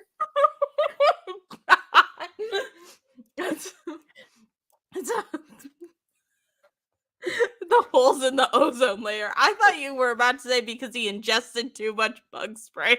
No, I think it's like much more funny when it's like, oh, we've realized this chemical is actually incredibly toxic and bad for the environment. Except see, this is where it gets into my other favorite question of why doesn't Johnny Storm have asbestos poisoning at this point? Because he can't die from that. It's like the same reason that like Aunt May hasn't died, or she almost died of cancer. I think they like tried to do that in the early comics, and they were like, she's dying of cancer because Peter Parker's irradiated. And then they were like, oh, this is actually a super bummer, so we're not going to do that. We're not going to do that. I think that Johnny Storm should have cancer at least once. I can't handle one of my favorite characters from I can't handle all my favorite characters in comics getting cancer. Aunt May, MJ, Foggy Nelson. Foggy Nelson. Oh God, Foggy too. Marvel, but he deserved it. Oh wait, holy shit! What the fuck?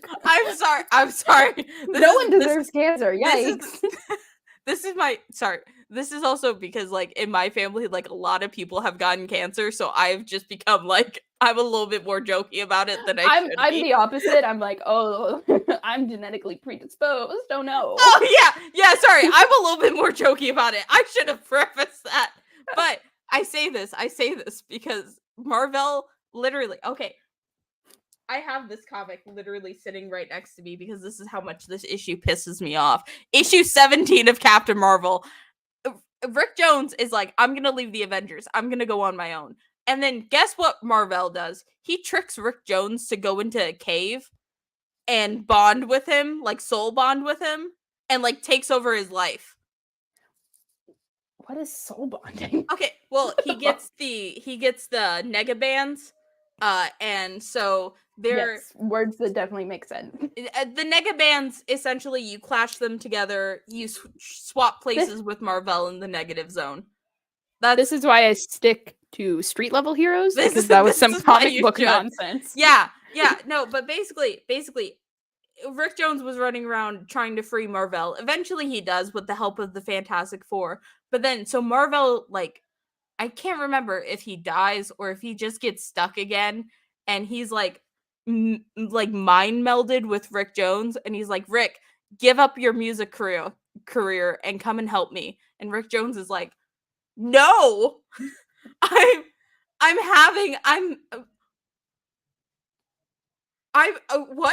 want to have my music career. I'm doing pretty well. I'm making like good money now. It'll leave me alone. And Marvel's like, superhero. No. You can never retire.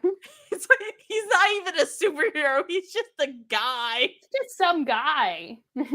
Anyway, this is why Rick Jones and Johnny Storm should be together, because they're some guys who really don't want to be superheroes, but like they're here and they're doing it, and they want to help people. They need to be more attached to this. Like, I need Rick Jones back in comics because I mean, the last time he was in it, so he died in Secret Empire. He died in Secret Empire, and then when he was time when Captain America was. Yeah, I didn't read that. I skipped that. I only read like the first like 3 issues because I wanted to see Rick Jones die, and then I was like, I'm out of this completely. I was like, Rick Jones died? Okay, let me make like notes in my fic on how that happened. It's not important really, but I need to make sure that this is noted. We're not going to care about the rest of the event. See, you're the opposite of me. Like, you are like, I have to read the event because an important thing happens here. I'm like, if an important thing happens in an event I don't like, it didn't happen. It didn't happen. I'm ignoring Dark Web because I love Ben Reilly. Ben Reilly's fine. He's running around Las Vegas right now. He's fine. He's having fun. He's Peter's brother. He's still good. He's still fine. See, I'm like at like Ryan North levels with some of my fic writing and the research I do into it, because good for you, bad for me. Bad for you. Because I'm like, okay, I'm gonna chronicle all like this is also why I've never finished a single goddamn fic in my life. But I'm gonna chronicle all like 62 years of publication of Marvel comics. See, like, and we're just gonna accept it. See, I'm writing a fic right now, the soulmate fic. You remember this fic? Of course I do. Everyone should go read it. Everyone needs to go read this fan fiction. It's linked down below in YouTube. Just is it actually like the actual link? Your account. It's the second one down because Stack has not updated it and given us chapter 10. It's based off of like the specific Dan Slott run of Fantastic Four, where Johnny gets a soulmate. But then once he gets the soulmate, I'm like, we have to unpack the soulmate thing. We don't have time to do the rest of the run. And then it's also based off of the Deadpool Spider-Man Monsters Unleashed issue that Spideypool fans will point to and be like, heartmates. That means they're soulmates. That means Peter Parker's gay. That means they're in love, and it's canon. And it's like, you have taken this completely out of context. Yeah. You are insane. But I've said, fine, they are soulmates. And if they were soulmates, they would kill each other. They would kill each other, and Peter would try and run off with But Johnny. like that is the extent that I respect comics in this fic. I have MJ come back, and I have them. They both remember that they were married, but no one else does, which is the exact opposite of One More Day, where like no one remembers that they were married, or maybe they never were married. One More Day is weird, but I think I hated that event, so I will take some of it and we'll make it interesting. Yeah. Because I do technically need Peter to be not married to MJ for this to work, for this whole fic to work. See, like for me, when it comes to like event, okay, obviously I have to really stick like close with Fantastic Four, like their canon and Iron Man canon. But like when it comes to something out there like Spider-Man canon, I'm pretty sure you've had like Peter show up to get punched. Peter shows up to get punched, and Peter shows up to give advice to Johnny, and that's did Johnny ever take advice from Peter? It's not really. Peter gets mad bitches. Yeah, it's not really advice. It's more like, you are extremely depressed, because this is post Elijah. This was one of like the first things I've written. You are extremely depressed. We're just gonna go out and we're gonna have a dude's night. And then it's like, wait, why is Alex not here? And it's like, no, we're not going to mention that. Don't fucking Wyatt is literally in the corner like, don't fucking mention that. Don't like, fucking Peter, for once in your goddamn life, have some emotional intelligence. Yeah. And Wyatt's literally like, shut the fuck up right now. Like, now's not the time to be a baby Reed Richards. Yeah. You are going to ruin both of the... Peter retroactively ruins these two people's lives by accident. Like, he has done that, like, just accidentally, where he's been like, I'm Peter Parker, I'm being silly and goofy. Oh yeah, and he also appears again during Civil War, because like I feel like we don't need to talk about Civil War. I like having him in Civil War because I think it's interesting for him to suddenly be okay with the Starks, and Alex is just like, get the fuck out of here. With Civil War, it doesn't make a lot of sense for him to side with Stark, because see, you have a secret identity, dipshit. This is sort of like, I think everyone acknowledges that it's weird that Peter sides with Tony in Civil War, because in Spider-Man Life Story, he is actively hunted by Tony Stark for being unwilling to give up his secret identity. Yeah, like Tony Stark becomes the main villain of Spider-Man Life Story. See, this is also gonna help me, because I'm trying to retroactively fix Civil War a little bit, because I'm like, okay, the catalyst for both of them is Johnny almost dying. Okay, because obviously these are his two best friends. They're gonna have some emotional response to it. For Alex, it's, I'm gonna betray my entire family. Fuck all of you guys. I'm gonna go side with Cap, but I'm gonna do it in secret, so like, no one suspects anything. And Peter's is like, well, this wouldn't have happened if if people knew I was Spider-Man. Like, he's gonna go through like an emotional crisis that's gonna make him be like, well, this that's like might have helped him a little bit better. Is that he suddenly feels guilty about having a secret identity, despite hiding his secret identity from his loved ones for decades. Everyone. This is the first time you felt guilty about it? Like, Gwen Stacy wouldn't have died if she knew you were Spider-Man. Like, come on, my dude. See, I have it like, so people like slowly know that Peter Parker is Spider-Man. Alex is probably the last person to find out, simply because she did not give a fuck about who's Spider. Yeah, she's like, Spider-Man, the fucking bug boy, like fucking bug boy, Spider boy. He's beneath me. Get him the fuck out of here. And he's like, I don't care about you either. I'm a solo gig. The Avengers like, hey, you want to hang out? And he's like, nope. Alex is the only reason that he's actively kept off the Avengers. She's like, no, I will fucking run away if you put Peter Parker on this team. Peter is on the Avengers briefly, and he hates it so much.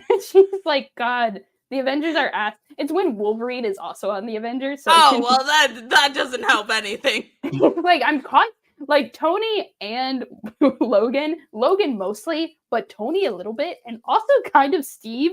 Everyone is trying to steal Peter's wife from him while he's on the Avengers, which I imagine is not fun for either of them. Yeah, see, because MJ does indeed work for Stark Industries at a certain point.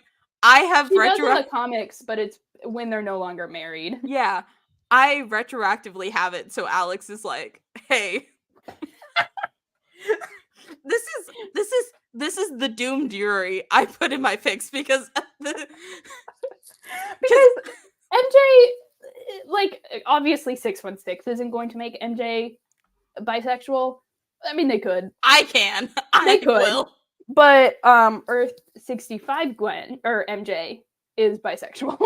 I think that all MJs should be bisexual. I think they should too. Like, have you seen Mary Jane and Black Cat? Like, have you seen their team up comics? They're bisexual. They're bisexual. MJ never gets like catty or jealous. I mean, she gets a little catty, but that's because she's fun. That's because she likes drama. Exactly. Like, she doesn't really get jealous of Peter's other girlfriends when they're in the dating stage. She's just like, this is a new friend, a new girl, like a new girl to hang out with. Like when she met Gwen Stacy, like Gwen Stacy was like, oh my gosh, we're gonna be best friends, and MJ was like, I would do anything to protect. They had that like doomed, like when you're in middle school and you have a really intense friendship with another girl, and you're like, I'm having really, really, really intense feelings about that. What's going on? That is what MJ had with Gwen Stacy. And that's why MJ should be bisexual. She should date Cat. MJ and Felicia should leave Peter's ass and just date each other. Cut out the middleman. What's the point of having Peter here if he's just gonna be angsty? Just throw him out. Unfortunately, when he is in a good mood, he is incredibly good at sex, canonically. Oh my god. Women are attracted to him because he is so sad and pathetic. They are both doing MJ is doing I can fix him. I can mold him into the perfect little house husband that I want. And Felicia's like, I can make him worse. I can make him tragic and weird. I can make him even weirder. I can make him he would be a good criminal. I could break his spirit. It'll be fun. It'll be fun. See, that's also why, I think in a lot of my early fics, which I have not sent you, but I'm just going to talk about plot points because you understand what I'm talking about. But that's why in a lot of my earlier ones, because I have Johnny go through a crisis because he does not tell Alex about Crystal at all. It just doesn't get mentioned. Okay. And Alex finds out because of Wyatt, and Johnny's like, oh no, she's going to be mad. She's going to say something weird. And Alex is just like, I'm going to be friends with this girl. Sucks to suck. We're going to cut you out. They're in comic books, jury. Too many times in comic books, two female characters will meet and they'll instantly hate each other, and it's because men think that is what women do. But women don't do that. Yeah. They're just ooh, they're finally another girl, someone who gets it. This area is so filled with men, it's disgusting. Literally, Alex goes this is my first female friend that is not Janet Van Dyne, who is older than me and is more of my older sister. This is my first female friend. Johnny, if you do anything to fuck this up, I'm going to fucking kill you. I'm gonna beat your ass. The only time I think I have her hating one of Johnny's love interests is during the Alicia stuff, and it's just because she's confused. And she's like, hold on. She's like, wait a minute. The math is not mathing here. Oh, something is not going right here. I feel Johnny, you have gone off the deep end. I understand that Frankie was a big deal for you, but why are you dating a woman who's your sister's age? Why are you dating someone who's the same age as their sister? First off, that would be weird. Second off, you've known her since surely they met when Johnny was a teenager. No, issue 8 of Fantastic Four. Yeah, they met first appearance. Johnny was 15. So like why would so surely she must be suspicious of Alicia. That's how they should have known that the real Alicia would never. I see that's where I have her being the one questioning all of this, and everyone's like, Alex, you gotta like calm down for like 5 seconds, and she's like, no. Alex, you're a jealous catty bitch. We get it. You're in love with Johnny Storm. And she's just like, no, I am serious about this. Something has gone wrong. And then, because the only other time I bring it up is because I do have one during Kalia, because I'm like, okay, I don't think she's not going to be mean to her, obviously, but she's going to be like, something's wrong with this. Why random bird lady comes in after Johnny's complaining about his soulmate, and why it's just like, shut the fuck up, you did this before, we're not going, this is not another lecture. Not a single person bought the soulmate thing, which was why I was so convinced it was a setup as a metaphor for compulsive heterosexuality. Like Johnny was like, of course I'm in love with her, she's my soulmate, I have to be in love with her. And Sue was like, what are you talking about? You've just met. And Wyatt is like, no, you're not in love with her. This is not what love looks like. And he's like, yes, it is. Yeah. And I'm like, this is a girl that you were told that you were supposed to love, so you did it, but you felt no real emotions for her.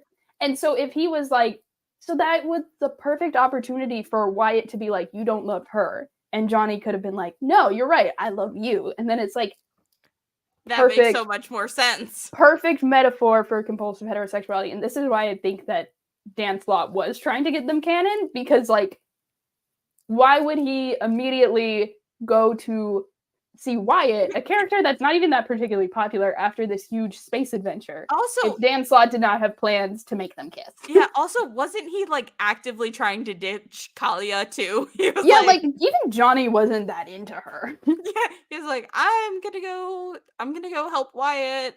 And see, for my thing, I'm like, okay, Alex is like, okay, red flag is like going off in my head. Something is wrong here again. And Wyatt's like, calm the fuck down again. Like we're not doing this. It's not a shapeshifter. It's not that serious. It is just like, it's just a weird thing that Johnny would in fact do. It's like, it's just a weird thing that's happening now. We're just gonna have to deal with it and be there when it blows up in his face. And Alex is like, gotta prove something. And it's like, no, just shut the fuck up. The sad thing is that like, Sky could have been a really interesting character if they decided to keep her around, but they just made Johnny cheat on her with a character that didn't end up sticking around or mattering. Yeah, I don't understand the Johnny cheating arc. I just don't think that Johnny Storm is the type of character who should cheat. No, he has a very active anti-cheating stance. And issue 1 or no, not 116. 316, from after his marriage and Crystal comes back onto the team, he's like, "Oh my god, I forgot how pretty Crystal is." But here's the thing. Crystal is even like, I'm divorced now. We're both divorced. We're both, or no, he's not divorced at this point. He's still with Alicia. Oh, so, okay. Alicia. And so, but Johnny's like, I can't cheat. I can't do it. I physically cannot cheat on my wife. Who's Crystal, not even who's like an imposter faking it, which is so sad for him. It's so sad because he could have just cheated and it would have been over and he would have been fine. But no, he was like, I'm going to stay faithful and, I'm going to like not do this. So it really makes no sense for him to cheat on his literal soulmate. Yeah, he wouldn't fucking do that. But he wasn't, also I don't think he was in love with her or even had any feelings for her, which is so sad for Sky, because she abandoned her home planet to follow her soulmate and he just didn't want her. And it turns out he wasn't even her soulmate either. Yeah. Isn't like Dalig, because I read that arc. Yeah. Of course I she did. goes back and she gets it. Like the soulmate thing isn't like a fact of the universe, It's just like a thing that like the Great Eye determines. Yeah, and it's like it's like this is when I push Alex to her extreme, because of course she's gonna be like, what the fuck do you mean a giant eye? The fuck It's not a do you literal giant mean? eye. It's like Oh, it's like okay, she doesn't see any of this. She doesn't see what's going on in there. So she's just hearing what happened, and it's like, pause. No, for it's a not second. a literal giant eye. It's just like a planetary dictator. It's fine. And it's like, hold on, we're jumping too far. We don't dethrone the planetary dictator, by the way. We just let that happen. We continue doing it. We just let it exist. We want to respect this culture that is turning people into monsters and human experimenting. It is clearly creating a dystopia. Anyway, no, we're not going to address Point of it. Origin sucks. That's why Point of Origin sucks. It's so bad. Dan Slott completely retconned everything about the Fantastic Four, and I choose to ignore it. I choose to think of it as just a well-crafted lie. Yeah. Obviously they're gonna have some connection to Spire, because that's the planet that they were trying to visit, but it shouldn't be this deep. It shouldn't be like, oh, they were trying to stop you. Just let it be a cosmic cloud of radiation. Let it be like a mistake that Reed made. Like that is what makes it a mistake that Reed made. Like a miscalculate. I always consider it a miscalculation, or like a wrongful prediction. Yeah. And I kind of want to sprinkle in there like, oh, people knew that this might have been a miscalculation, but Reed was too just like far out there that he was like, it's gonna work. It's gonna work because it's me. But yeah, it was an act of hubris on Reed's part, and he carries that guilt with him.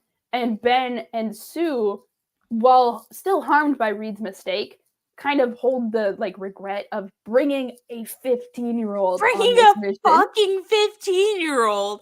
No one addresses enough the thought behind the thought that Johnny had specifically. I don't think that people address enough what he was going through during that, because it's like, he must have thought like Sue, Reed, they're thinking we're dying for our life's work. Like, this is going to be great.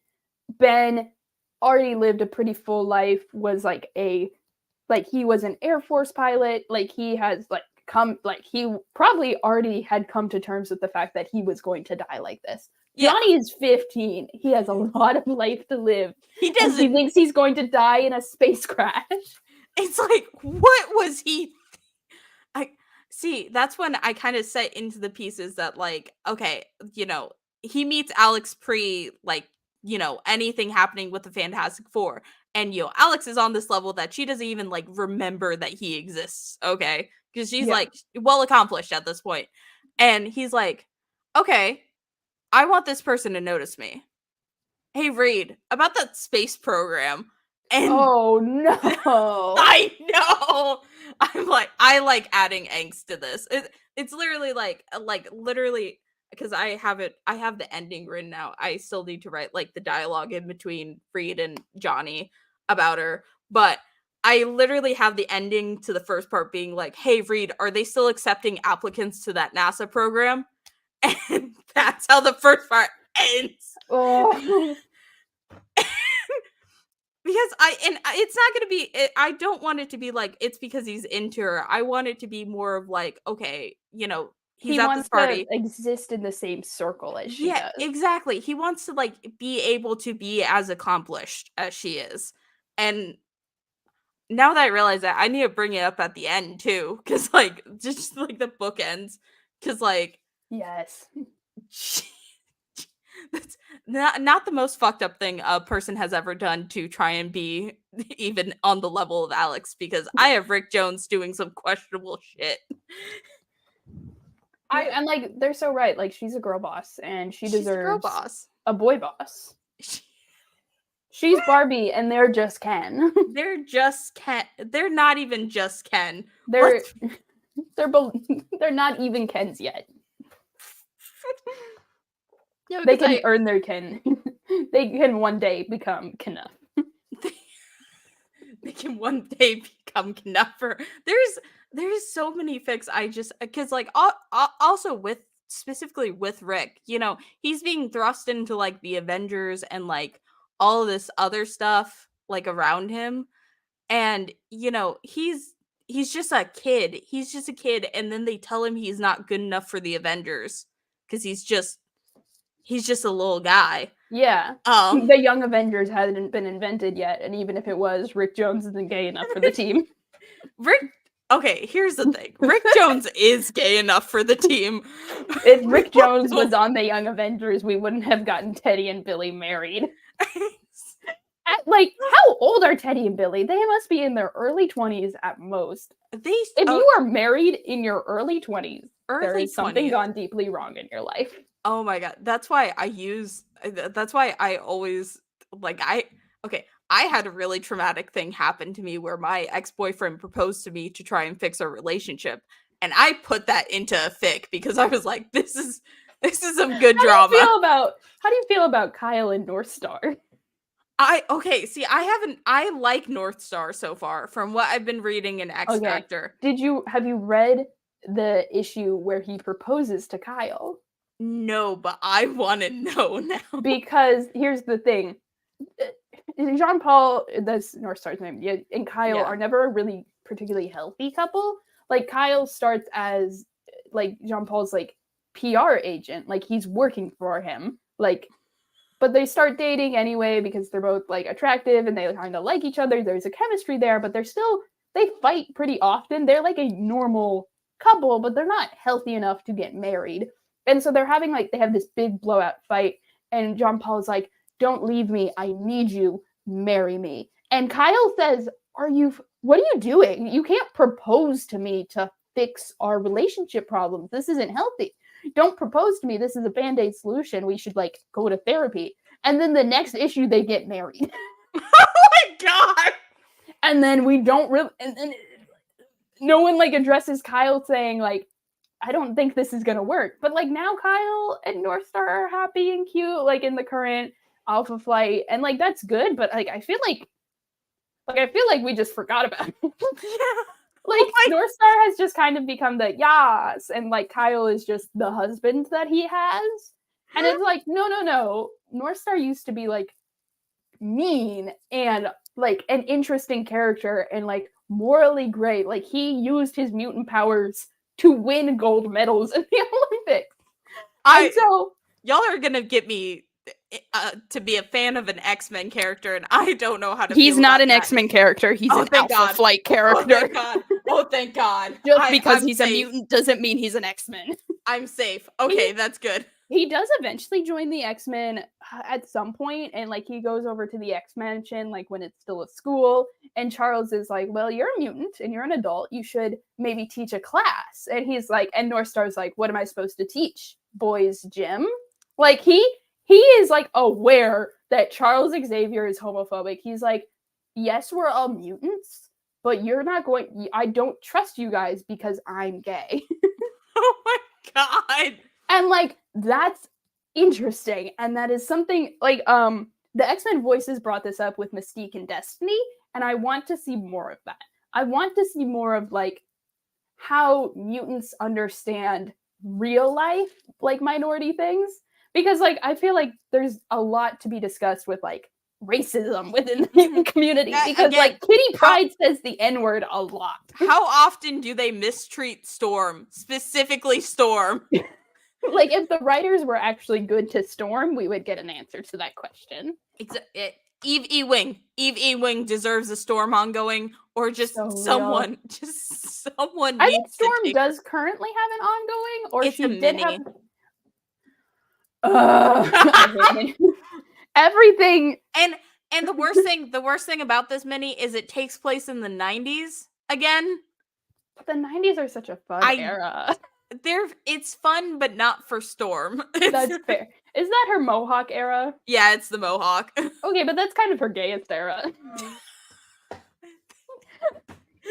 Okay, Storm's gay. That's I'll fair. tell you that That's much. fair. I cannot deny that.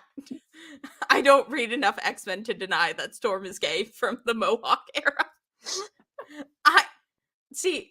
For me, I need more writers for the X-Men to talk about the intersectionality with it, because, like, I was hoping for that with the Miss Marvel stuff, because I was like, okay, you're doing a weird biracial metaphor Yeah, but they have Emma Frost explaining oppression to Kamala to Khan. Kamala, and I'm like, what is going on? What's wild is that Emma has been used in like a really interesting, like she was used a lot in Bobby's sort of like coming out arc, and like that was interesting. And Emma didn't be like, she used like the powers thing as a metaphor, but she wasn't like, she wasn't like, being a mutant is so hard. Like she was like, this is a very different experience. And they pulled in a character struggling with the same thing Bobby was, being gay and from a very conservative family, but like he wasn't a mutant, and like that was interesting. So like the more interesting thing would be like one of the many South Asian mutants talking to Kamala when she's not a mutant. Yeah, like or even one of the Muslim mutants, because you have Monet, you have Dust, or like even if you just put Nakia back in the comics, why did they take her out? She is the perfect person for this. Especially because, you can have that talk about, visual. I really wish that the Miss Marvel, the New Mutant, I know I said I wouldn't talk about it, but I am now. But I really wish that Miss Marvel, the New Mutant would have talked about profiling instead. Because that is a very big issue that happens with Muslims and South Asians, especially post 9/11. And so to have a character actually struggle with that, Miss Marvel's not a mutant. People think she's a mutant because of her powers. And to have her kind of like grapple with that and, have Nakia, one of the few hijabis we have in comics, be alongside her for this journey, perfect. Why is Bruno Corelli there? Yeah. Why is Bruno Corelli there and you also removed his, like, disability? The superhero, like, genre and, like, the Secret Identity presents so many interesting metaphors and, like, ways of visually expressing different social issues. Like what you said with profiling. Like, that's what they're doing in Uncanny Spider-Man right now, is, like, Kurt is able to pass as a non-mutant because he is pretending to be Spider-Man. But he's still a mutant and he's still worried about being found out. And so, like, put that on, like, a character of color who's not blue. You know what I mean? Put that on an actual character of color. Or, like, the reason that I really gravitate towards superheroes is because I like the in the closet metaphor of the Secret Identity. And, like, that's what I really liked about Bobby's secondary mutation arc, where he's, like, suddenly he can't control when his body is covered in ice, and people call him out for it. They're like, you've been able to pass as human, but now you can't, and now you're very scared of being a mutant because you can't hide it anymore. And that's why he's scared to come out of the closet. That's just exactly, this is the problem with X-Men, because that is exactly what we need more of, and then they just don't do it. And they just go back to the 80s, and it's like, stop doing that. You can't go back to the 80s without bringing Chris Claremont back. Because, like, I don't know what Chris Claremont's sexuality is, but he was definitely very interested in queerness and kink, and that gave him, like, something, a sort of lens to view it through. And so I think you can bring back sort of that 80s era of X-Men, but, like, get an author of color on it. Yeah. So that they can understand the nuances of, like, the mutants as minority metaphor, Because Claremont understood how to make mutants gay, but now someone needs to learn how to make them people of color. Because Sabir, who is co-writing Miss Marvel: The New Mutant, he does a really good job at it. But honestly, like, you need more like Saladin Ahmed. You need G. Willow Wilson back in there. You need you need a lot more than I love Sabir, but Sabir is good for taking off a character who has already gone through that arc. Like, he's good at taking off Kamala because she's already gone through a lot of that. You need someone who was able to create it and start talking about it. And God, that's a problem with Miss Marvel: The New Mutant. They just didn't get the right people for it. Yeah, I think it had potential. I don't think it needed to happen, but, like, if it was going to happen, there's an interesting story in there, but they're not telling it. They're avoiding it. That's kind of the problem, is that comics present a lot of interesting premises and then they don't do anything with it. Like Peter's villain arc right now. That could have been good. Wasn't that only around for like 2 issues? It's still happening. It's apparently setting up the next 24 issues. But it seems like it's stopping now. I don't know. I see. On one hand, I do say I want a Human Torch like solo series again. On the other hand, I see what's happening with Amazing Spider-Man, and I get scared. I think that if they got the right writer for Johnny, I just don't think Zeb Wells is the right writer for Spider-Man. I see. I don't Zeb think Wells that is they a will ever former get the right writer. is the thing. Zeb Wells is. It all goes back to the X-Men. It's always their fault. And so we've hit the 2-hour mark. We talked a lot about Omega First. And for the interest of time, because we both have a D&D session to go to. Yeah, we're going to the same one. We're going to the same one. I'm the DM, by the way. Once we figure out this game more, we'll eventually do a series of this. Yeah, because I think we need to. Right now, my players haven't even finished the tutorial level. So I wrote a note sheet titled Session 1 Plan, and it's 2 pages long, and it has carried us through 3 multiple hour-long sessions because y'all are dicking around, and I love that y'all are dicking around. It's literally me being in the second session, just doing an entire cry sequence. Yeah, but then we also found Carnage Pizza Rat. I'm still dying. It's supposed to happen, but I have to honor the fantastic success. You gotta honor the success of Carnage Pizza Rat managing to move the plot along. Someone had to move the plot along, and if it had to be a pizza rat, goddammit, it was. It had to be a pizza rat. But yeah, thank you for joining me, Sack. If you want to follow them on social media, link will be TikTok, Tumblr. That's it. AO3. Check out their AO3 page. But thank you so much for having me, Ash. Yeah, thank you for coming on. Delight. All the links for their thing will be in the YouTube description. I realize I'm streaming on both platforms and you can't see that on Twitch, but it's going to be on YouTube. So remember to like and subscribe. That's what YouTubers say, right?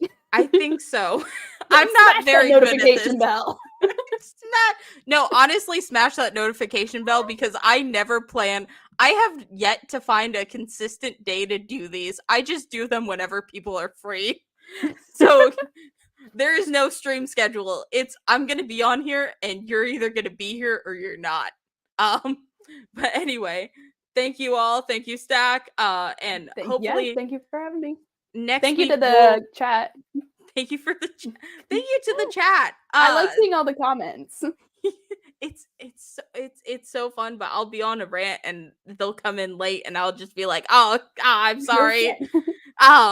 We missed Tony Stark becoming Dick Cheney. He did. Yeah, no, but next week we'll figure out what to do. I'm not sure. It might just be me streaming Ultimate Alliance for 2 hours. If I'm being honest, I don't know what comics come out next week. You'll figure it out. I'll figure it out. TikTok. We'll announce it. But yeah, thank you everyone.